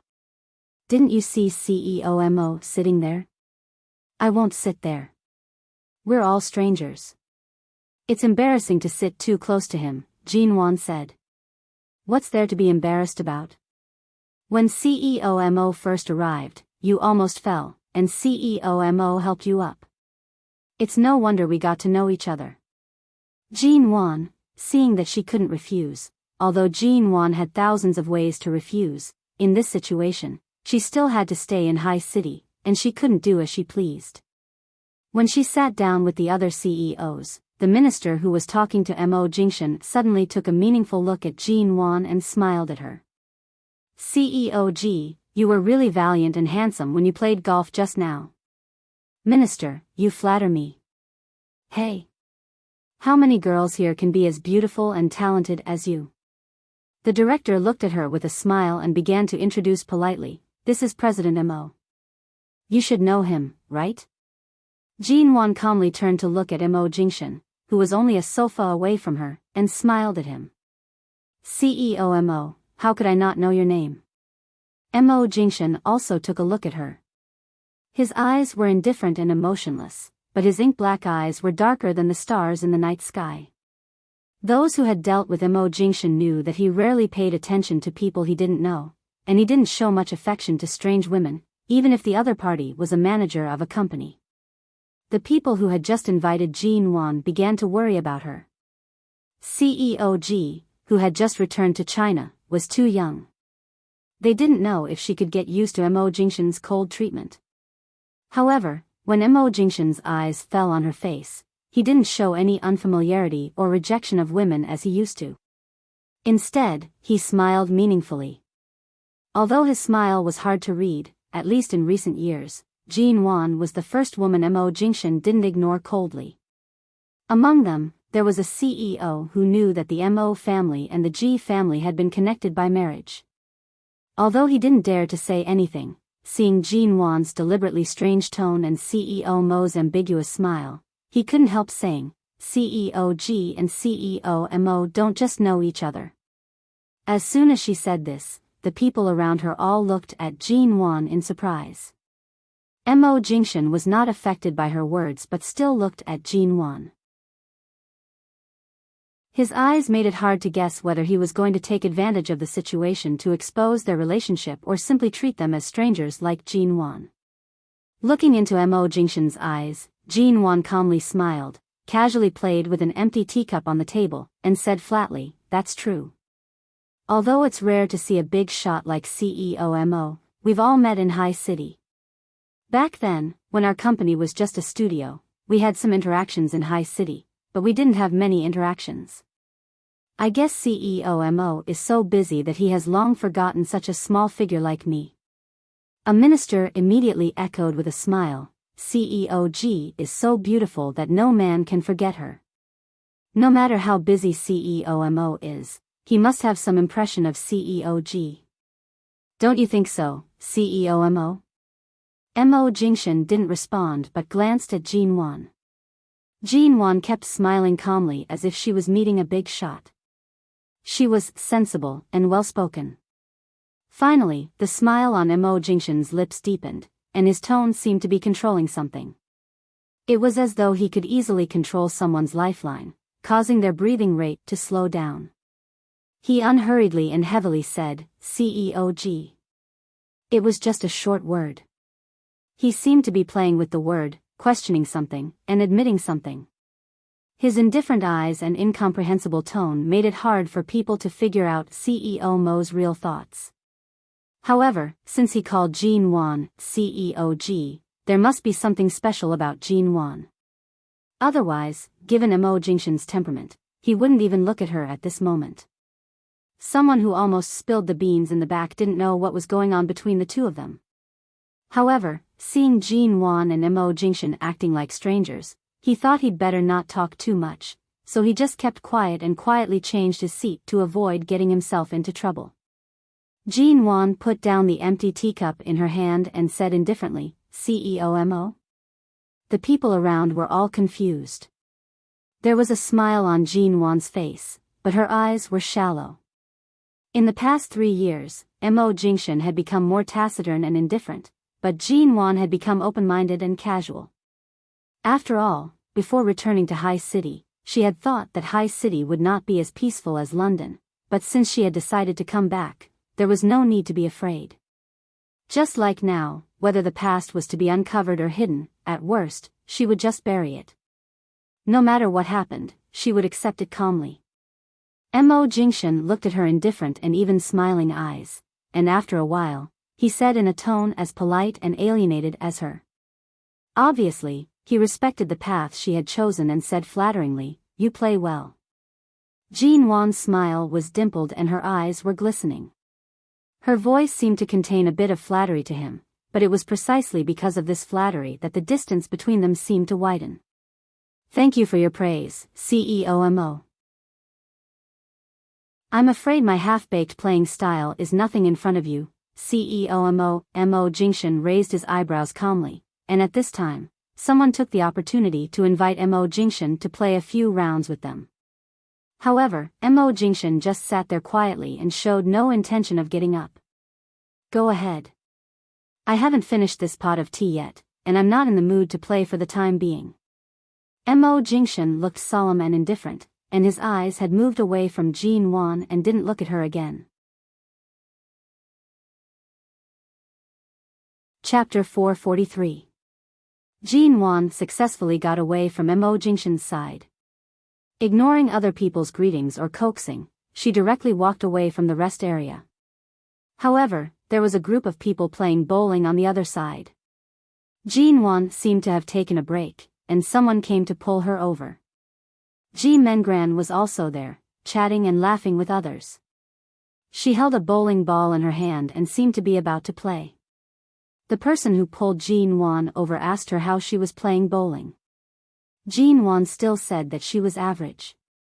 In the end, after playing a few rounds, Ji Mengran's initial arrogance and smugness turned into an ugly expression as she watched Jin Wan score higher than her every time. Although Jin Wan wasn't at the professional level where she could knock down all the bowling balls with a single ball, she could be considered to be the best among everyone here. She completely suppressed Ji Mengran's performance, which was like a complete novice's. There were a lot of entertainment in the afternoon. There was no one on the beach at this time, so everyone found a volleyball net and played beach volleyball. Ji Mengran refused to admit defeat and asked Jin Wan to play beach volleyball with her. When someone asked Jin Wan how she was playing, Jin Wan smiled. "Average." Hearing her response again, everyone basically didn't take it seriously. This time, there was no PK. Most of the people who went to the beach to watch the wonderful performance of the Ji sisters. Of course, every time the joke was on Ji Mengran. Jin Wan didn't really show weakness at all. As a woman, she was already very successful in her career, and this year was a fruitful year.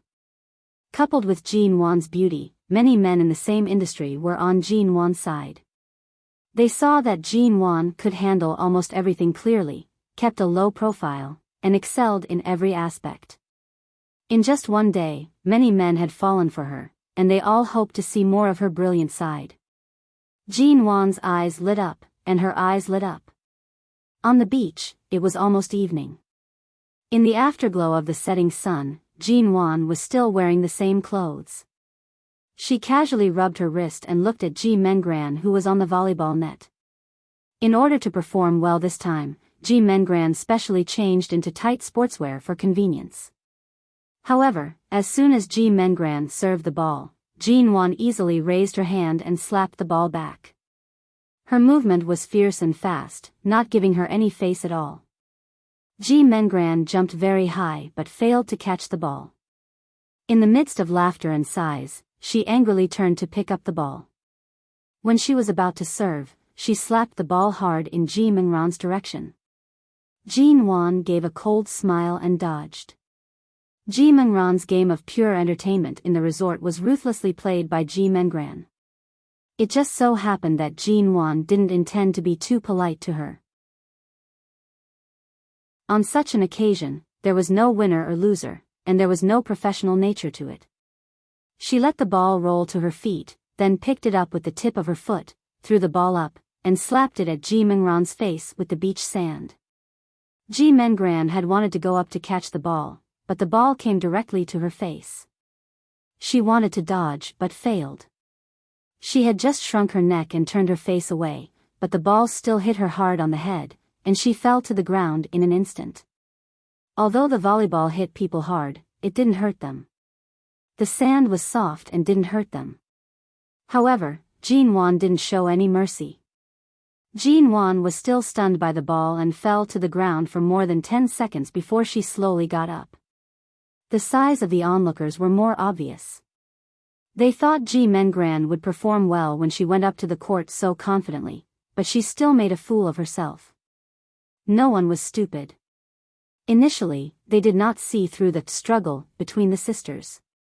However, Ji Mengran kept finding trouble with Jean Wan and provoking her again and again. Anyone with eyes could tell that Ji Mengran was just unwilling to accept defeat and kept trying to make her presence known. Jean Wan's eyes were filled with dissatisfaction and anger. Obviously, she was inferior to Jean Wan in every aspect, but she still wanted to compete with her. The two sisters' temperaments were really different. "Forget it, Mr. Ji, don't fight. The tide is about to rise. The people on the beach should withdraw. There's really nothing to see. It's boring. Let's go." Jean Wan didn't intend to stay here for long. She glanced at Ji Mengran, who had just got up from the ground, and under Ji Mengran's angry red eyes, she turned around and walked away with the crowd. When she returned to the gym, many people had gone back to their rooms to rest. There were not as many people in the gym as a few hours ago. Jean Wan wondered if she should go back to her room to rest. Anyway, she could leave after one more night. She just needed to write some feedback and suggestions about the resort in the name of MN Group. She didn't need to waste too much time here. However, Sheng Yihan had just gone to the beach and brought back Ji Mengran, who looked terrible. Even if he didn't agree with Ji Mengran's troublemaking temper, Ji Mengran lost face here, which was equal to losing face for him and the Sheng family. CEO Ji. Sheng Yihan asked Ji Mengran to wipe her sweat and drink some water. A moment later, he suddenly stopped Jean Wan, who was about to leave the gym. Jean Wan stopped and looked at the man in front of her. Before he spoke, she had guessed why he stopped her. Today, Ji Mengran had made a fool of herself here again and again. Many people could see that Ji Mengran was brought here by Sheng Yihan. Even if he didn't take it seriously, he would feel embarrassed now. Jean Wan didn't speak, but her eyes were cold. Sheng Yihan smiled at her and said in a voice that only she could hear, "It seems that you have learned a lot in London in the past 3 years and learned a lot in the business world and social circles in the UK. Mengran doesn't know how to appreciate your kindness and tries to provoke you. She is indeed immature, but Mengran is brought here by me this time. I can't let her be humiliated by you again and again. Don't you think so?" Jean Wan glanced at him. "So, what's your plan, CEO Sheng? I've been in this gym all afternoon. No matter how strong my body is, I should be tired. I can't let you two play a game of attrition with me, can you? Do you want to play golf with me again? I'm sorry, I'm not an athlete. Today, this is just an entertainment venue in a resort. Golf is just a relaxing activity. I have no interest in playing this kind of thing with you again and again." Chapter 444. The man standing opposite looked at her with dark eyes and didn't intend to let her leave so easily. Jean Wan narrowed her eyes and didn't look up. "No wonder you two can be together. Birds of a feather flock together. You two are definitely the scum of the scum." Sheng Yihan didn't get angry at her sarcasm at all. He just said, "Do you know how to play darts?" Jean Wan smiled. "Are you kidding me? Didn't darts originate from England like golf? I've learned countless things in London in the past few years. Are you really going to let Ji Mengran continue to lose face here? She wants to play, but it doesn't mean I'm in the mood to play with her. It's not Mengran who wants to play with you. I'll play with you. After saying that, Xing Yihan walked directly to her side, as if he didn't intend to ask for her consent and had already decided on this game. Jin Wan thought for a moment and turned to see that there was indeed an area for playing darts on the other side of the stadium. There was a row of international darts on the wall, both near and far. But Jin Wan didn't play darts much. It was not difficult to hit the darts accurately, but it was very difficult to aim at the center. Moreover, this kind of sport was usually the type that men liked to play. Women rarely touched it. Xing Yihan was probably really good at it. He was a person who did things quickly and accurately. If he could suddenly stand in front of her and challenge her, he would definitely not be any worse than her. Did he want to win back some face even if he wanted to shamelessly play with her? Ji Mengran saw that Jin Wan accepted the challenge and Xing Yihan was playing with the darts in his hand. She suddenly walked over quickly and leaned over to Xing Yihan. "Brother Sheng, let's play with my sister, okay? You teach me, and I'll play with my sister." With that, Ji Mengran stood in front of Xing Yihan. There was no special emotion in Xing Yihan's eyes. When he saw Ji Mengran come over again, there was finally a flash of disgust in his eyes. He saw Jin Wan playing with those darts and didn't seem to be afraid, but from what he knew of Jin Wan, he knew she was really not good at it. Then, Ji Mengran insisted that he hold her hand to shoot the dart. It was obvious that Ji Mengran wanted to show off her love in front of others and save some face.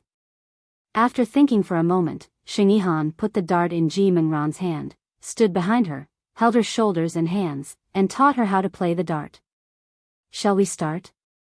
Xing Yihan turned to Jin Wan who didn't seem ready and asked. Jin Wan picked up a dart at the same time and didn't even look at him. She stood where she was, looking for an angle, and answered coldly, "Suit yourself." She didn't want to come over, but there were so many onlookers here today. Even if she was going to lose, she couldn't have stage fright. Besides, Ji Mengran had made such a big scene, and Jin Wan couldn't just leave like that. As soon as Jin Wan finished speaking, Xing Yihan held Ji Mengran's hand and threw the dart forward. It could be seen that he was indeed a veteran, and he did live up to Jin Wan's evaluation of him as fast, fierce, and accurate. He shot the dart forward at a very precise angle, but in the end, because Ji Mengran's hand was between his hand and the dart, and because of Ji Mengran's imperfect coordination, when the dart hit the dart board, it was still a little bit away from the center of the dart board, which was equivalent to the position of 9 rings. It was a very good result for him to play darts with a novice. Occasionally, there were sparse applause around, but more people sighed disapprovingly.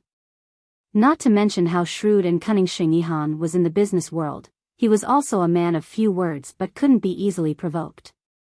It was rare to see him with a female companion here, and it turned out to be CEO Ji's sister. Ji Mengran provoked CEO Ji in every way, and now even Xing Yihan, who was usually calm and collected, was supporting her sister. Many men couldn't bear to watch such a cooperation between a man and a woman, and they couldn't wait to help Jin Wan shoot this dart. This kind of event, which was not very suitable for women, was making things difficult for her. If Jin Wan showed any expression of needing help, there would definitely be men who couldn't bear to watch it and went to help her, but Jin Wan didn't look helpless, nor did she have stage fright, so the men who had seen all kinds of wonderful performances this afternoon didn't dare to go up, lest they would be redundant if she really knew how to play darts. Great!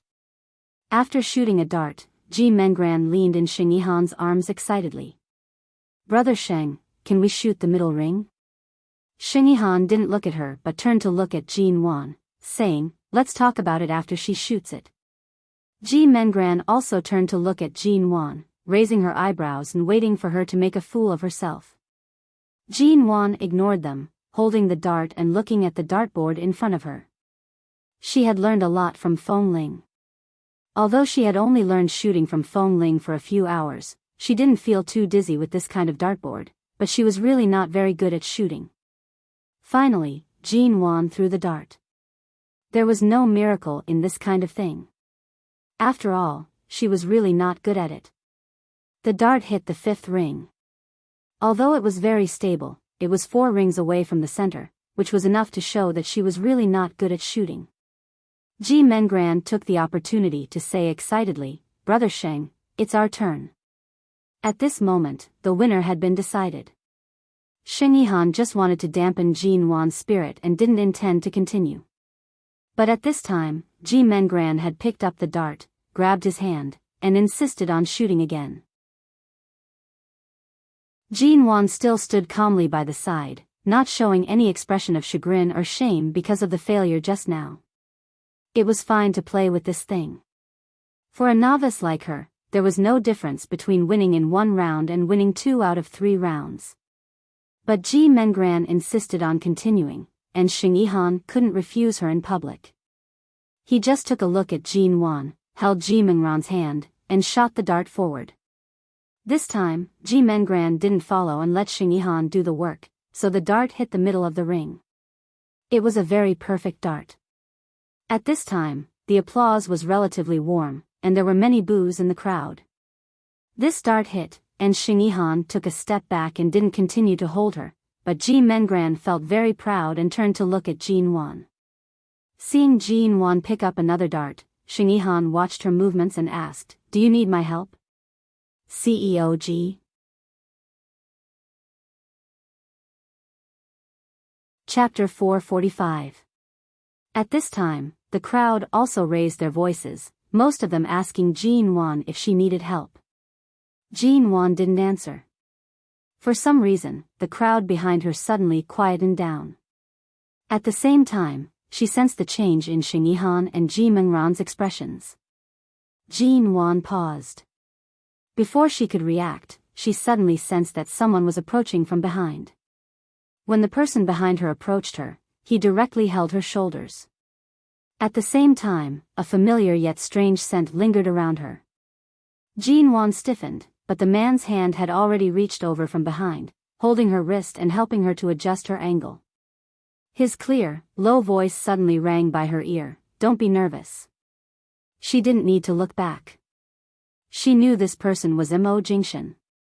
Even though 3 years seemed to be as far as the Milky Way between the two of them, as long as he got close, his scent, his aura, and his voice were enough for her to recognize who he was without even turning her head. Seeing Mo Jingshan, who had been sitting quietly in the rest area, come over and help Jin Wan, Ji Mengran clenched her teeth hard and clenched the dart so hard that her fingers turned white. Jin Wan wasn't nervous, but Mo Jingshan's breath suddenly surrounded her, and there were so many people who dared to speak carelessly and looked at them quietly. Her whole body tensed up. Mo Jingshan's hand touched her waist from behind. As Jin Wan's body stiffened, he corrected her standing posture. At the same time, as if he was simply teaching her how to play darts, he raised his hand and put it on her neck to help her adjust the direction of her head and the direction of her field of vision.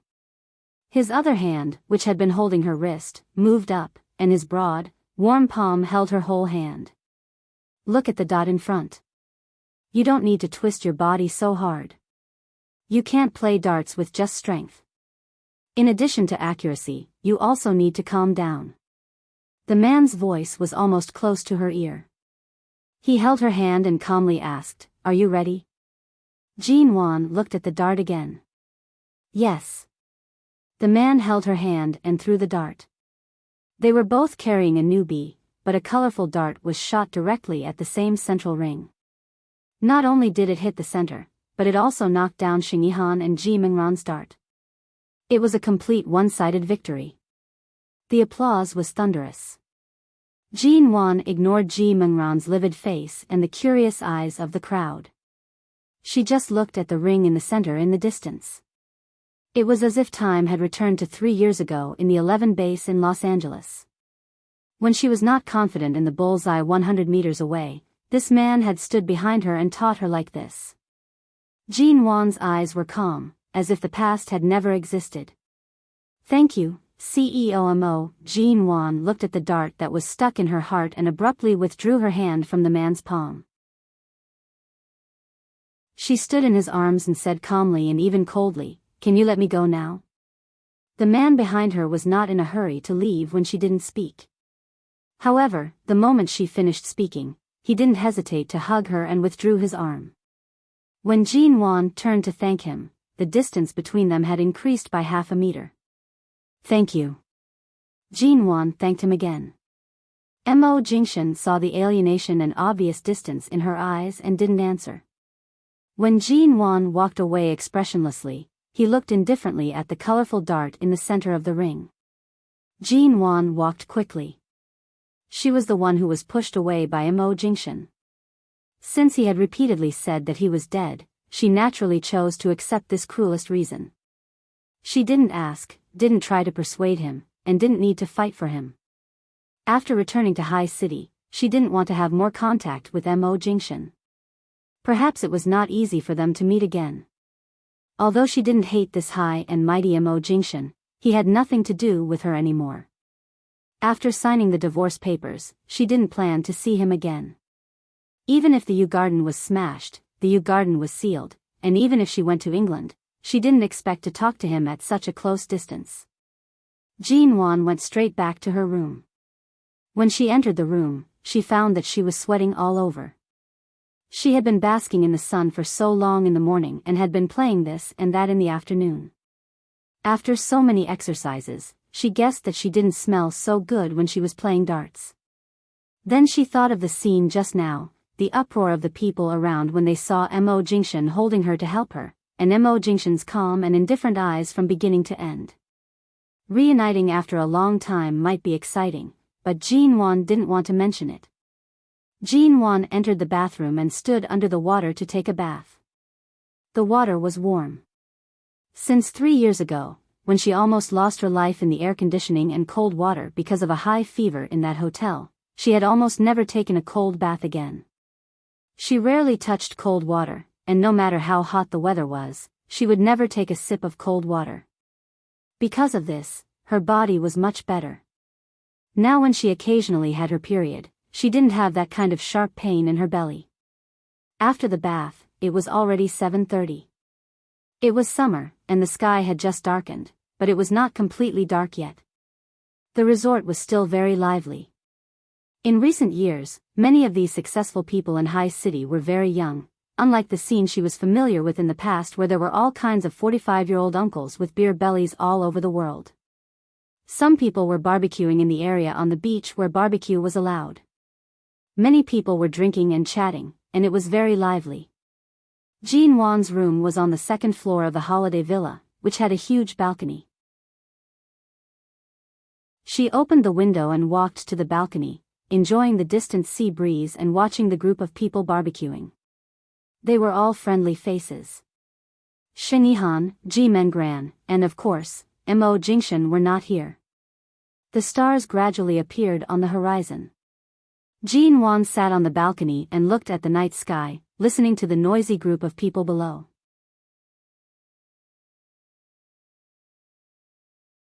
Chapter 446. Seeing Jean Wan sitting on the balcony from a distance, Shen Mu smiled, raised the kebab in his hand, greeted Jean Wan, and motioned for her to come down and eat with them. Jean Wan waved her hand with a smile, and Shen Mu continued to wave at her and even said something to the people around him. Then the group of people who were barbecuing all waved at Jean Wan and kept asking her to come down and eat with them. Jean Wan wanted to say that she had just taken a shower and that she would smell of barbecue if she went down to eat barbecue, but everyone was so enthusiastic. She had just returned to China and needed to socialize with others. She couldn't be too unsociable or unsociable, so after thinking for a while, she turned around, took a thin coat, and went out. It was hot, but the sea breeze at night was still a bit chilly. As soon as Jean Wan went over, she was stuffed with a handful of barbecued kebabs. After saying hello to everyone, Jean Wan sat on a bench and chatted with the passers-by from time to time. Shen Mu leaned over, sat beside Jean Wan, and gave her a newly opened can of beer. "Do you want some?" "I rarely drink cold beer in recent years." Shen Mu nodded and didn't insist. He took the wine back and took a sip.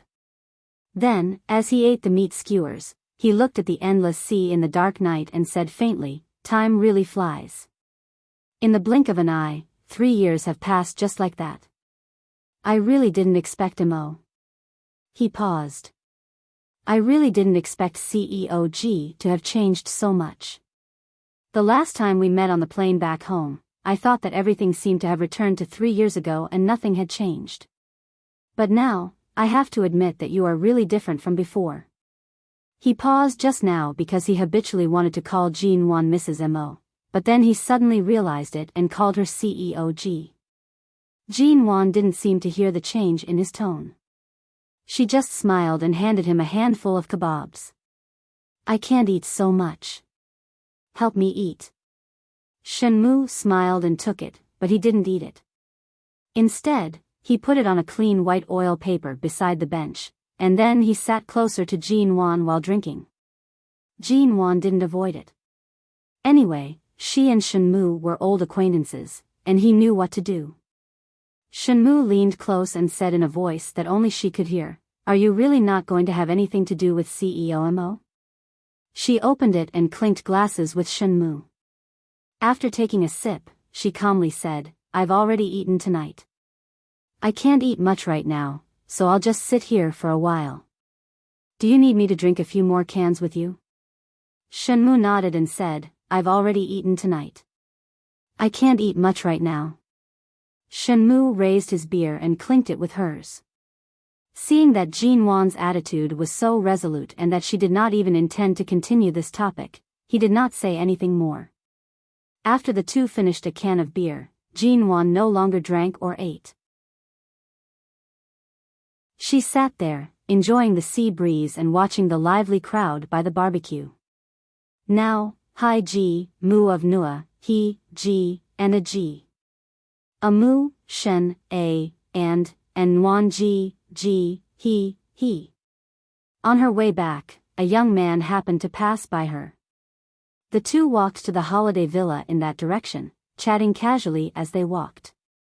As they approached the villa, Jean Wan accidentally stepped on a pebble that had rolled over from who knew where and almost fell again. The person by her side reached out to support her. Jean Wan smiled, thanked him, and pulled her hand out of his grasp. Just like this, they exchanged a few polite words. The man's palm seemed to still feel the touch of the white, soft wrist he had just held. Seeing Jean Wan's bright smile under the lights of the holiday night, he suddenly asked, "Although it's a little impolite to discuss a woman's age, CEOG, you're at the marriageable age now, aren't you?" Jean Wan's expression didn't change. Really? Nowadays, many women don't plan to get married after the age of 30. How old am I? How can I be considered marriageable? I mean, I haven't heard that CEOG has a boyfriend. I don't know if CEOG has been keeping a low profile, so you haven't made your relationship public, or are you still single?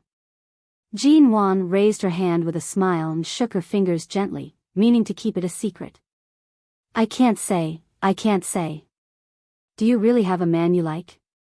Is he not in the business circle, so it's inconvenient to introduce him? Jean Wan still had a mysterious smile on her face, successfully stopping the man from saying that he wanted to pursue her.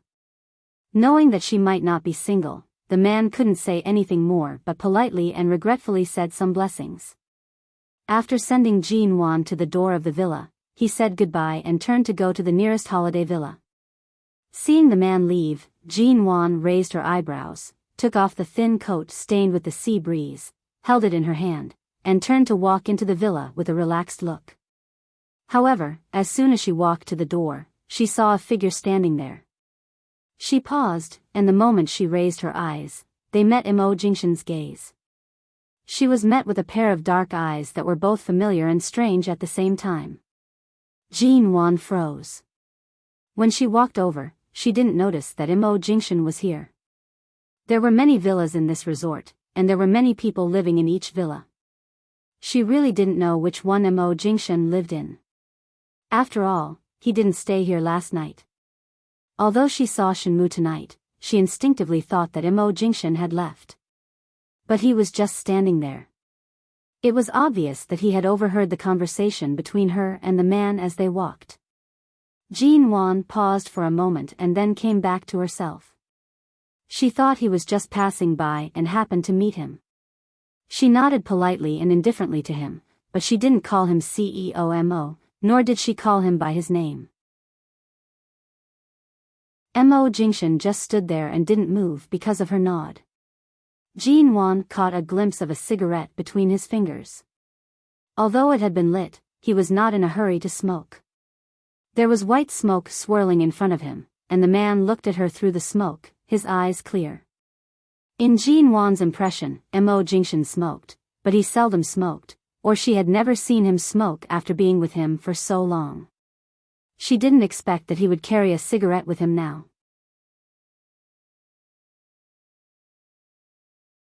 Chapter 447.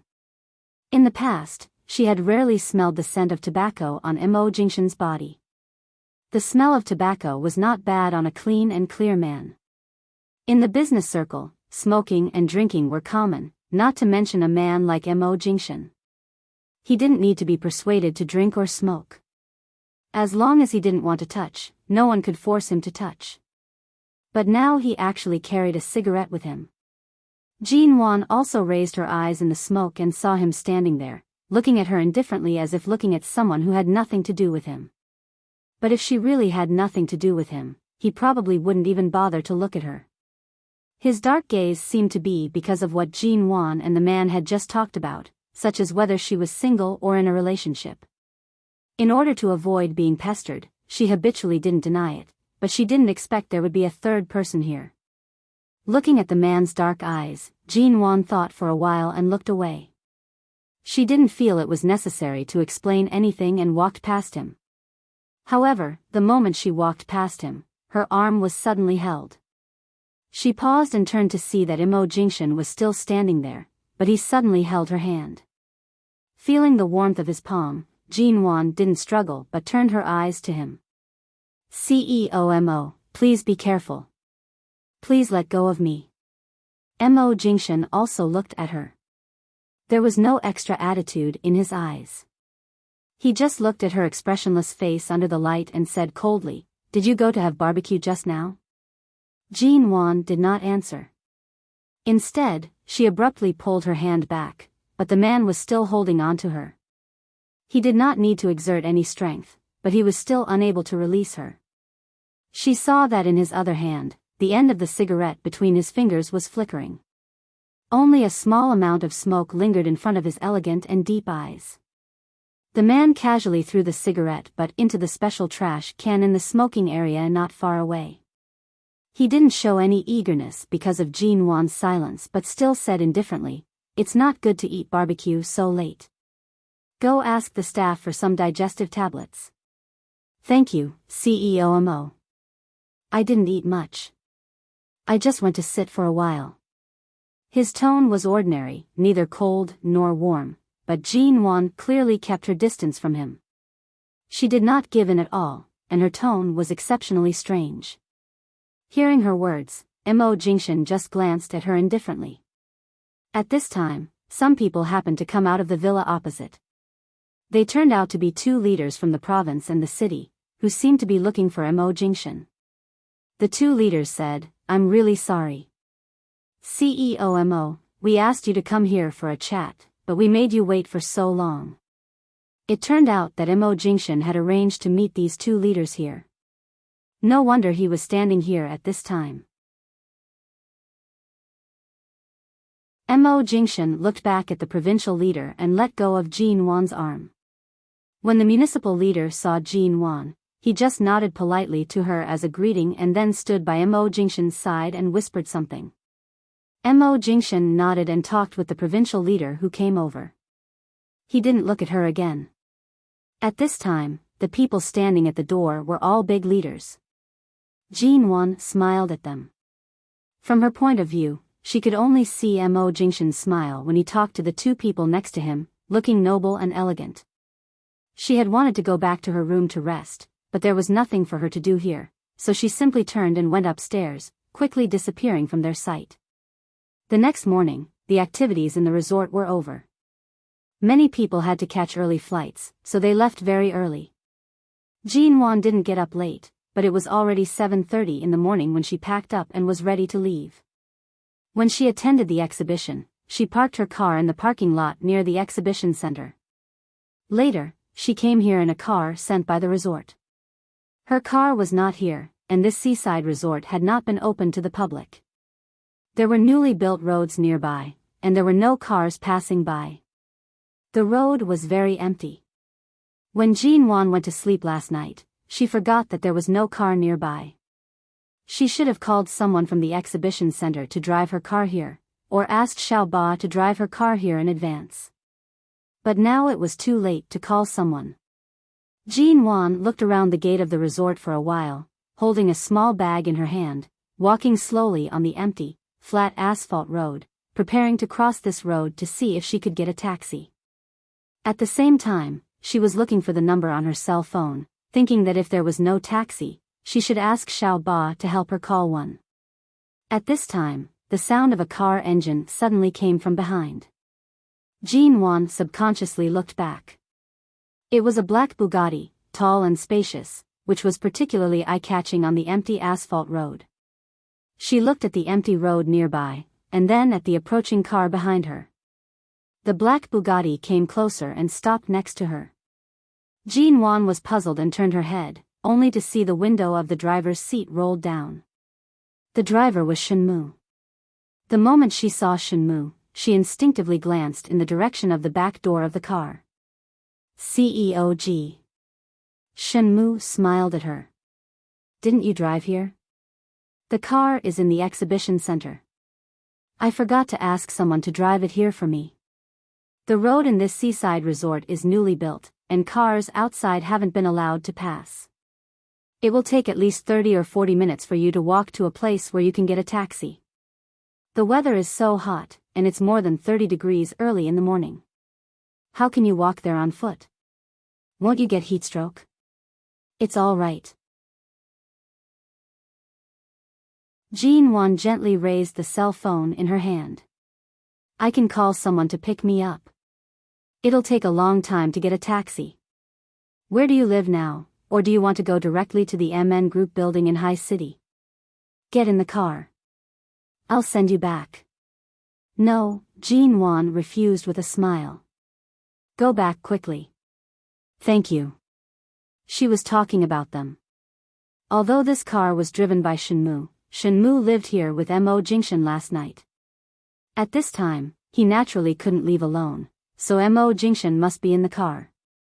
Seeing that Jean Wan had no intention of getting in the car, Shenmu said again, it's on the way from here to the city.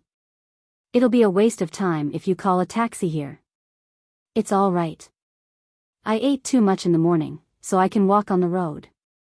Anyway, there are no cars on this road. It's very safe.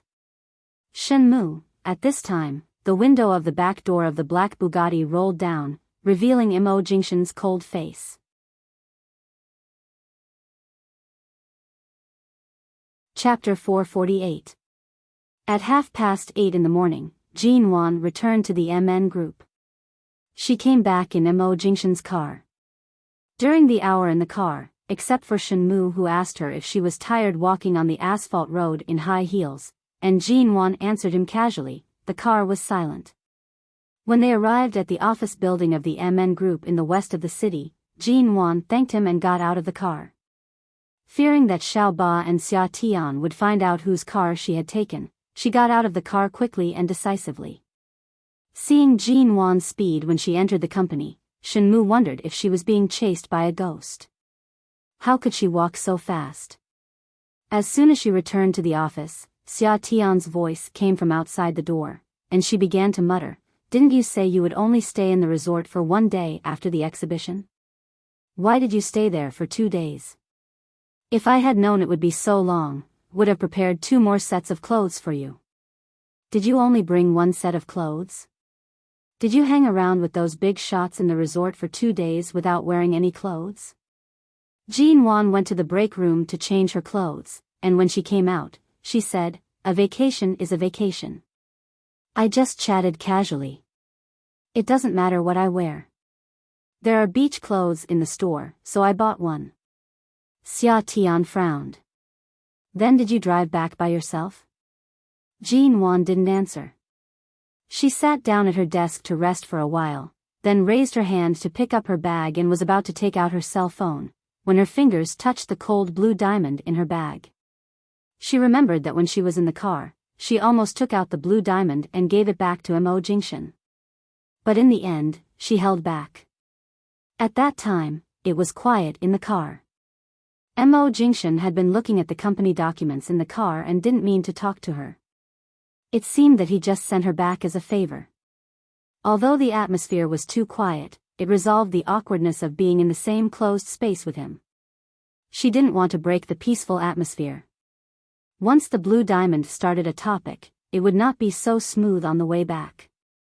Besides, Shenmu was in the car. Jean Wan couldn't just return the blue diamond to him. In the end, she endured this impulse all the way. When she came back, looking at the blue diamond, Jean Wan raised her hand to rub her forehead and sighed. Seeing Jean Wan's silence, Xia Tian's gaze fell on her bag. That day, when I helped you put on the necklace, I was in a hurry and didn't have time to ask you where this blue diamond came from. I've never seen you wear it before. Could it be that you've always left it at home? It couldn't have been a gift from someone in England, could it? Jean Wan put the bag aside. I received this before the divorce. Who do you think sent it? Hearing this, Xia Tian's eyes immediately lit up. She moved closer to the desk and asked, "Who did you meet at the exhibition? Did you see CEO Mo? When you were at the resort, wasn't President Mo there?" As he spoke, he leaned closer with a gossipy expression, carefully observing Jean Wan's expression. Jean Wan smiled and hit the nail on the head. So from the beginning, you and Xiao Ba knew that I would meet him, and you did it on purpose? Seeing her ungrateful attitude, Xia Tian snorted. I can see that you've never been interested in other men. You can't always be single. Now MN Group is quite stable in all aspects. You don't need to work so hard. It's time to consider your relationship. If you still can't let go of CEO Mo, there's nothing to let go of. It's all in the past. Jean Wan lowered her eyes and looked at the things on the desk. Who sent these documents? Seeing that Jean Wan was about to go straight into work and didn't want to talk at all, Xia Tian smiled at her and narrowed her eyes. I just heard the girl at the front desk say that you came back in a black Bugatti. Although this kind of luxury car is common in High City, your car isn't a Bugatti, right? Where's your car? Whose car did you come back in? Jean Wan held her forehead in silence and leafed through the documents at hand. Seeing her stubborn attitude, Xia Tian sighed. What did we say when we were both single? Either we stay single together, or we get married and have children together. Now I'm about to give birth to a child. What about you? You don't even have a man close to you. If you really don't want to have anything to do with the people from before, then why have you always been so cold to Mr. Vince? He's good in all aspects, and he's been waiting for you for more than 3 years. Tell me, you. Jean Wan shook her head. I don't like men who are too shrewd.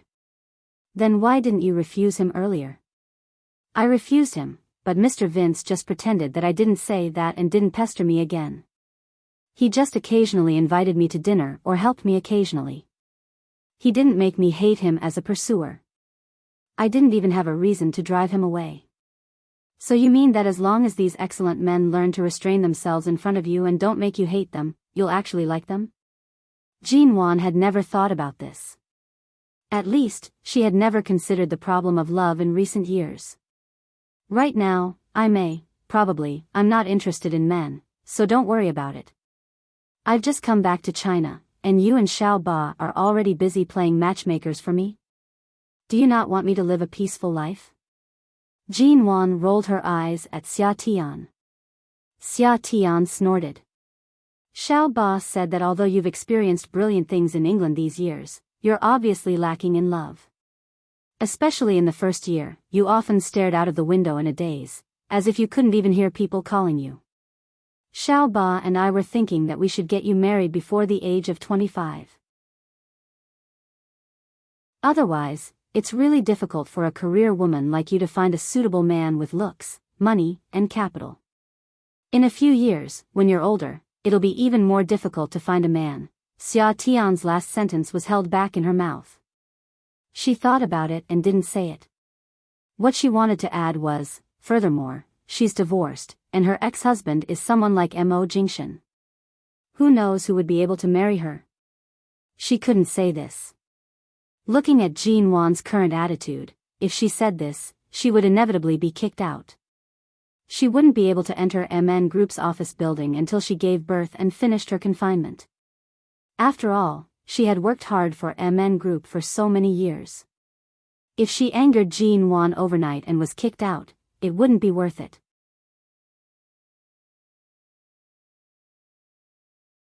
Chapter 449. Xia Tian glanced at her. You agreed to it yourself. I didn't force you to go. Besides, it would be even better if the person was Mo Jingshan. Jin Wan didn't answer. At this time, the boss of Hengcheng came to MN Group in person, saying that he wanted to see Jin Wan. Jin Wan answered the phone and took a look at Xia Tian. When did Hengcheng's people come? They came yesterday. I didn't want to disturb your vacation, so I didn't call you. Jin Wan nodded and said no more. She closed the documents in her hand and got up. Tell them to wait for me in the reception room. The boss of Hengcheng is still upset because of the two men who humiliated him last time. Yesterday, he came with his men. Are you sure you want to see him in person?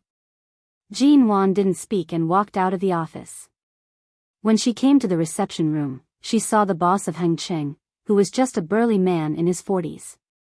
He was bald and wore a big gold chain around his neck, looking like a typical nouveau riche. She had thought that the people of Hengcheng were very capable, but it turned out that they were just relying on the imposing manner of their boss. As soon as Jin Wan came in, the boss of Hengcheng threatened to beat her up, but Jin Wan just stood by the door calmly and looked at the boss and his men. She shook her fingers calmly as if counting. The boss of Hengcheng stopped and glared at her, asking, "What the hell are you counting?"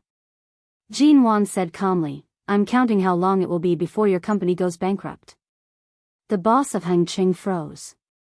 He came here in person today because the government had turned against him and put pressure on his company. He was so angry that he came to meet Jin Wan, who was said to be very young.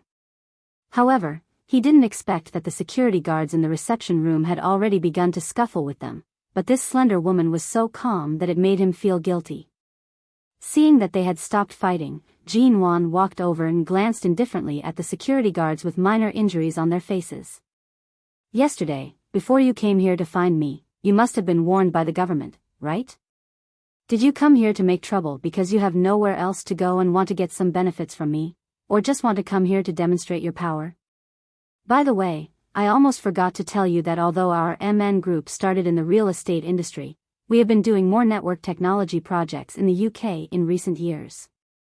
Although MN Group is located on the west side of the city and doesn't look very big, we even have surveillance cameras in our lounge, not to mention such a large reception room. She sat down at the table, put one hand on the table, curled her fingers, and slowly and gently tapped on the table. I'll report the number of injuries on our security guards one by one. Besides, you should know why you didn't meet me in the company yesterday. I was invited to the seaside resort with the leaders of the province and city, and there are only a few people who can talk to the leaders of the city. Are you sure you want to make trouble for me? If I'm in a bad mood, I'll be so angry that I won't let you go, and you won't even have a chance to catch your breath. Do you think I'll tell you who will be the unluckiest one? The boss of Hengcheng was stunned. Jin Wan said, the domestic real estate industry is now in a very critical period.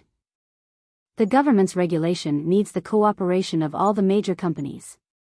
Although Hengcheng has a strong capital chain, it doesn't know how to keep a low profile in this industry. Standing in front of you are many more sensible and obedient companies that the government wants to support, not just our MN Group. Hengcheng has been occupying all the land for the past 3 years, and the government has been dissatisfied with you for a long time. Now it's just a matter of time. You know what will happen to you. Now the land is full of new rich people, and your company has long lost its momentum. A wise man submits to the times. If you let go now and admit defeat to the government, you may be able to save your company's brand. If you're too late, I'm afraid. The domestic real estate industry was indeed a mix of dragons and snakes. A few years ago, although all the major forces were on the rise, there was a property bubble for more than half a year later.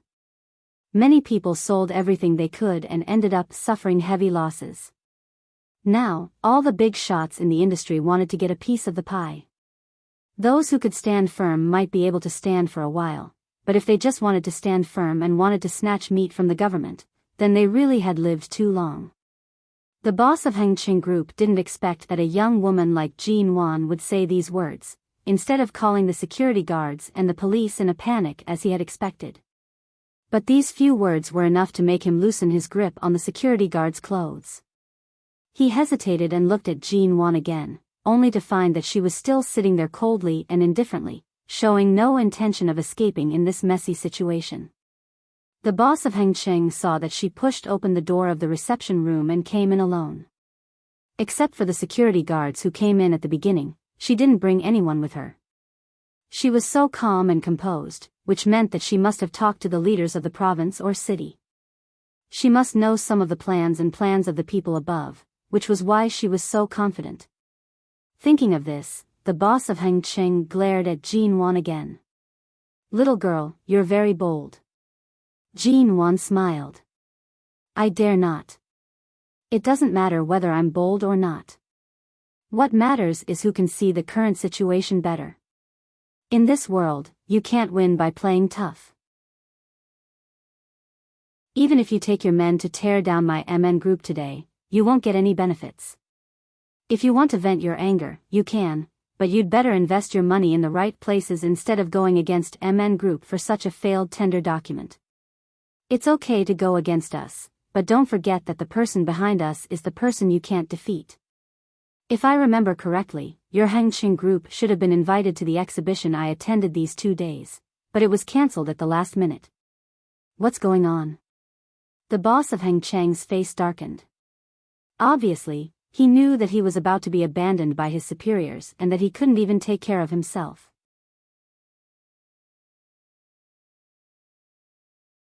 Chapter 450.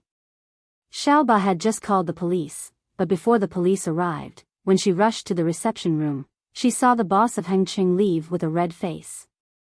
Xiaoba looked outside the door in surprise for a while. When these people left, she hurried in, only to see Jean Wan sitting in the middle of the reception room, calm as if nothing had happened. "Boss, are you all right?" "I'm fine."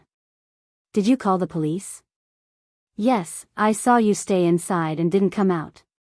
I was afraid something might happen, so I called the police." Jean Wan nodded. "All right. Let them go to the police station to make a statement and let the higher-ups know. It's also a show of strength to them, and they won't come to MN Group to behave atrociously in the future." Xiaoba didn't quite understand what she said, but seeing that Jean Wan didn't seem to be frightened at all, she thought that Jean Wan had encountered all kinds of problems in London in recent years and always handled them well. It seemed that she worried too much. 2 days later, the boss of Enchanting went to the government to plead for leniency. Obviously, he no longer deliberately targeted MN Group. In less than 2 days, Enchanting's forces in High City were disbanded. Even the boss of Enchanting didn't dare to come out again, let alone the others. MN Group finally calmed down. On the weekend, Jean Wan didn't go to the company during the day. She cleaned the house alone, went to the supermarket to buy some food, and made a perfect lunch at home. In the afternoon, she did yoga for more than an hour. As she was finishing up on the floor, she suddenly received a phone call. She rolled on the carpet and directly rolled to the sofa. Then she sat up and picked up the phone on the coffee table. "Hello? Miss G, this is Vince." The man's voice came from the phone, accompanied by the sound of the car brakes. "I've made a reservation at the restaurant tonight. I'm free in the afternoon, so I came to pick you up." Jean Wan grabbed the cell phone, got up, ran to the window, and saw that Mr. Vince's car was parked downstairs. Didn't you say 5 o'clock in the evening? It's only 3 o'clock. Jean Wan glanced at the time. It hasn't been long since you came back. Didn't you say that you would move after a short rest? I came to see if you have anything you need to move. Mr. Vince said simply, can I go up and sit for a while? From a distance, Jean Wan saw the door of the car open, and Mr. Vince in a suit got out of the car, but he didn't rush into the apartment. Instead, he looked up as if to find out which apartment Jean Wan was in. Then wait a moment, I'll go down. Mr. Vince could tell that she didn't want him to go up to her apartment. He sighed with a smile. I can't do anything to you in broad daylight, so I came to see what things you need to move, but you didn't even want me to go up. My house is in a mess. It's not convenient for me to entertain you now. Jean Wan said simply and hung up the phone decisively. Mr. Vince sighed with a smile and put his phone in his pocket when she rejected him so decisively. Sure enough, 10 minutes later, Jean Wan went downstairs. She had changed her clothes, and her shoulder-length hair was blown back by the wind. She looked natural and beautiful without any makeup. She looked more beautiful than many women with delicate makeup on the street. Other girls your age go out for dinner or a movie on the weekends, but you've been cooped up at home on such a nice day. You've only come downstairs now? Mr. Vince asked with a smile as he opened the car door. No, I went to the supermarket in the morning, but I just bought some things and went home. Jean Wan sat in the car and said, the restaurant you booked can't go to until 5 o'clock in the evening. You came so early, and my house is in a mess. It's not convenient for you to go in. We can't just sit in the car and chat for 2 hours, can we? Mr. Vince looked at her with a smile. If you agree, I'd be happy to chat with you in such a small space for as long as you want. Jean Wan glanced at him and withdrew her gaze. Anyway, we're going to the business street tonight. I know a good coffee shop there. I used to buy coffee there when I was still running a studio. The taste is very good. Why don't we go there and have a seat? Okay. Okay, let's go. Jean Wan fastened her seatbelt. Seeing her energetic look, Mr. Vince smiled and turned the steering wheel. When the car drove out of her apartment, he asked, have you decided where you want to move to? Near your company in the West City District, or somewhere else with good scenery and air? I haven't had time to think about it recently. Anyway, it's enough to have a place to live for the time being. I usually take time to go back to the G family to accompany my father. As for moving, although it was in my plan, I've almost given up on it. I really don't have time to choose a house. The dozens of villas built by BGY Group in the suburbs are not bad. Shall I help you buy one with the best scenery? There's no need. The buildings your company usually builds in the city take up too much space. Most of them are built around the suburbs. Although the air is good and suitable for many rich people, people like me who can't even be bothered to drive are more suitable to live near the company. I have a few apartments in the West City District. They've been renovated, but I haven't lived in them before. One of them is very close to your company. If you haven't decided where to move to, you can move to my place first. There's really no need. I won't charge you for the room. If you move in, I'll hand all the keys and room cards to you. It's not like I can just barge in. What are you afraid of? Jean Wan smiled. I heard that you came to High City because of BGY Group's work. You weren't originally from High City. Now you actually have so many houses here. But the West City District is a little too remote. Why do you have an apartment there? If I tell you the truth, I'm afraid you'll hide even further. Will I?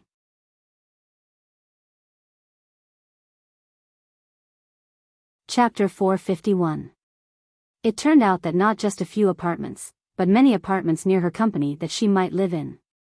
Jean Wan's heart was not really made of iron.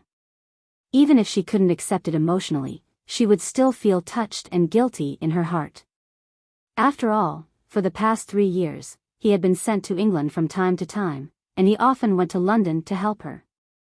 The reason why she had been able to go so smoothly in the past few years was indeed because she had many benefactors.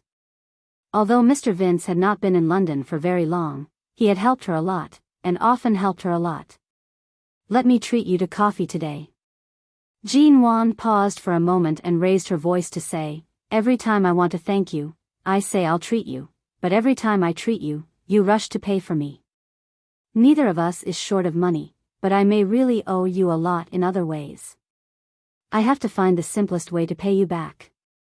Mr. Vince was silent for a moment and then chuckled. "If you can stop treating me like an outsider, I'll pay you back. This is a separate matter and can't be counted together. You treat me to dinner tonight, and I treat you to coffee in the afternoon. This is reciprocity." Reciprocity? Mr. Vince suddenly stopped the car and turned to look at Jean Wan, who was sitting in the passenger seat. "Dear Miss G, the reciprocity I hope is much deeper than this."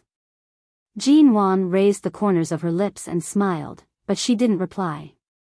Mr. Vince continued driving.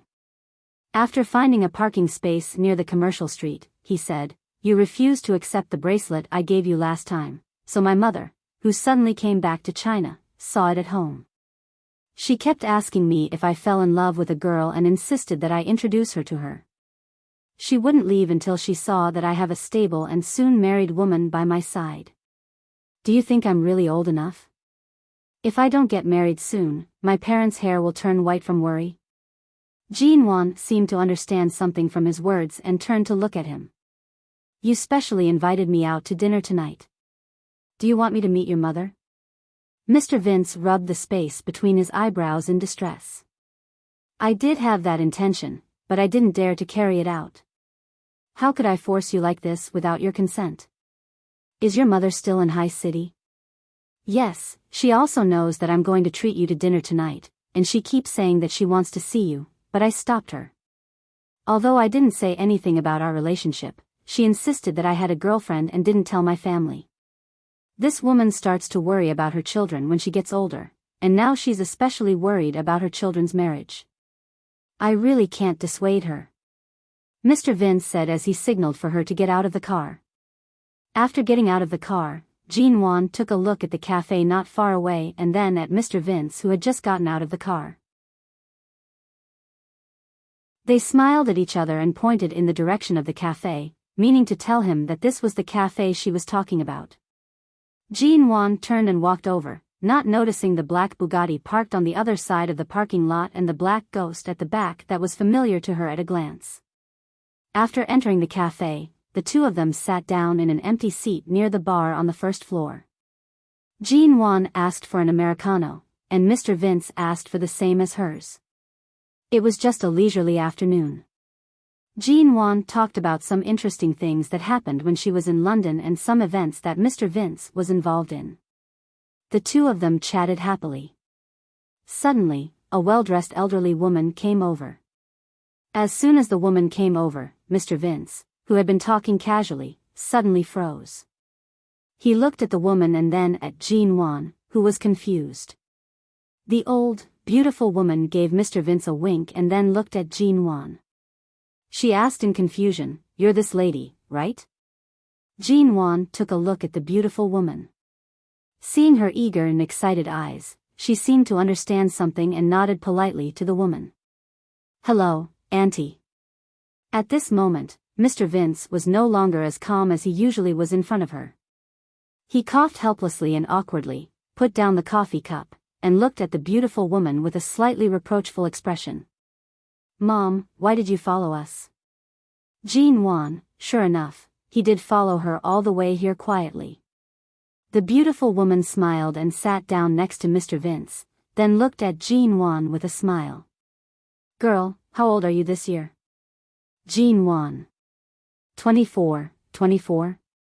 Alas, you're 10 years younger than my son. My son is used to living alone. He hasn't married or brought a girlfriend home since he's in his 30s. His father and I live abroad all year round and don't have time to come to see him. It's rare for me to come back to see him. When I finally found that he seemed to be in a relationship, he hid it from me. Fortunately, I found that he didn't seem to be going to work when he went out today, so I secretly took a taxi and followed him. I saw him pick you up, and then the two of you came here for coffee, and I finally saw my future daughter-in-law. Cough, cough. Jean Wan choked on her saliva, which tasted of coffee. It was so bitter that she coughed twice in a row and her cheeks turned slightly red. Seeing this, the beautiful woman blushed. Ignoring Mr. Vince, she reached out to hold Jean Wan's hand on the table and asked with a smile, "Girl, what's your surname?" "Auntie, you may have misunderstood.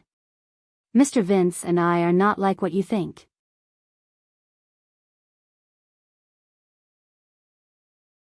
Chapter 452.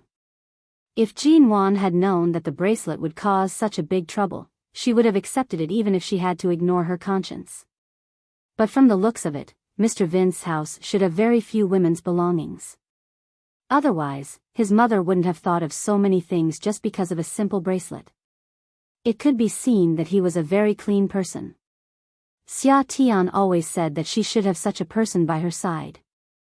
Although she really didn't need a relationship, Mr. Vince was really a good man. Seeing Jean Wan's awkward and amused expression, Mr. Vince said, "Miss G is the CEO of MN Group. She just came back from England. Although we often contact each other, it's not what you think." "Why is it not what I think?" "If it were another woman, I wouldn't be so sure." Seeing Jean Wan's awkward expression, the beautiful woman withdrew her hand and said to Mr. Vince, "Your bracelet is engraved with the letters J and Yuan. You just called her Miss G. Didn't you give it to her?" Mr. Vince didn't know whether to laugh or cry. "This is a misunderstanding." "What misunderstanding?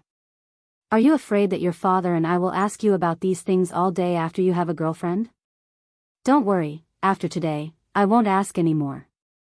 But since we've met, let me get to know this Miss G better." The beautiful woman then looked at Jean Wan with a smile. "Miss G, right?" Jean Wan slightly smiled.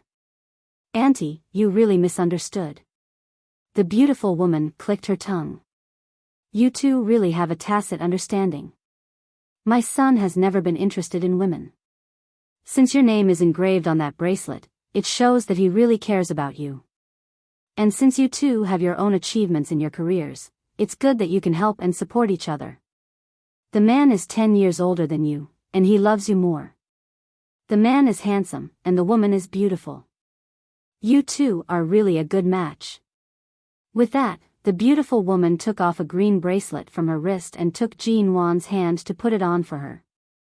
"This is the first time I met you, so I was in a hurry and didn't prepare a gift for you. This jade bracelet is a good thing I got from an antique friend not long ago. It just so happens that you don't wear any jewelry on your wrist. Let's take this bracelet as a gift. Next time you come to our house, I'll prepare a gift for you." "Auntie, no. Mr. Vince and I are just business partners. To be honest, we're just friends." Jean Wan hurriedly pulled her hand out, but Mr. Vince's mother was not only well-dressed but also strong. She put the bracelet on Jean Wan's wrist. Mr. Vince could have reached out to stop her, but he didn't. Seeing that things had come to this point, he simply took advantage of the situation and didn't say anything more. He just looked at Jean Wan. "Since my mother has given it to you, just take it. It's just an ordinary bracelet. It's not a particularly meaningful or tacky heirloom. It looks good on you." Mr. Vince looked at the green bracelet on Jean Wan's slender, white wrist and said with a faint smile, "Yes, I've never seen a young girl look so good on this kind of jade bracelet. Miss G, your skin is really white. It looks good on you." The beautiful woman also had a look of admiration on her face. It was as if this bracelet was enough to ensnare her future daughter-in-law. Jean Wan's wrist was indeed very thin. The bracelet was put on easily and taken off quickly. She took it off and put it on the table. "Auntie." Jean Wan's eyes were gentle, and her voice didn't mean to make the best of a mistake. "My relationship with Mr. Vince is really ordinary. If you insist on doing this, I'm afraid I can't sit here and drink coffee anymore. After all, we are business partners. In the future, we will meet frequently in the business world. It's too embarrassing to mess up our relationship like this. Seeing that Jean Wan didn't seem to be joking, the beautiful woman looked at the jade bracelet she put on the table, looked at Jean Wan, who was serious and patient enough to explain, and then turned to Mr. Vince. Mr. Vince raised his hand and rubbed between his eyebrows. He didn't know whether it was because of Jean Wan's refusal that gave him a headache or because of his mother, but he just said, "Mom, to tell you the truth, I did plan to give the bracelet to her, but if I want her to be my girlfriend, I have to win her heart. I'm still pursuing her, but unfortunately, I haven't won her heart. Miss G is just Miss G, not my girlfriend." The beautiful woman paused.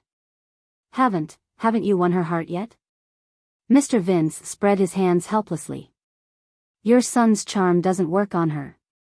She just wanted to invite Mr. Vince for coffee, but it turned out that such an occasion was really inappropriate for Jean Wan. "Auntie, Mr. Vince, you talk. I'm going to the bathroom." Jean Wan said politely, picked up her handbag on the table, got up, and walked into the coffee shop. When Jean Wan came out of the bathroom, she thought that Mr. Vince and his mother should have explained enough, so she just needed to go back and chat casually. It shouldn't be too embarrassing. Just as she was about to go over, she suddenly saw a figure coming down from the second floor. Behind him were two well-known financial figures in the industry who also came down. How could she meet Mo Jingshan in such a place? Jean Wan stood behind a glass wall and didn't go out. She watched the backs of Mo Jingshan and the two financial people walk out of the coffee shop. When they walked to the parking lot, she saw that Shen Mu had been waiting there for a long time.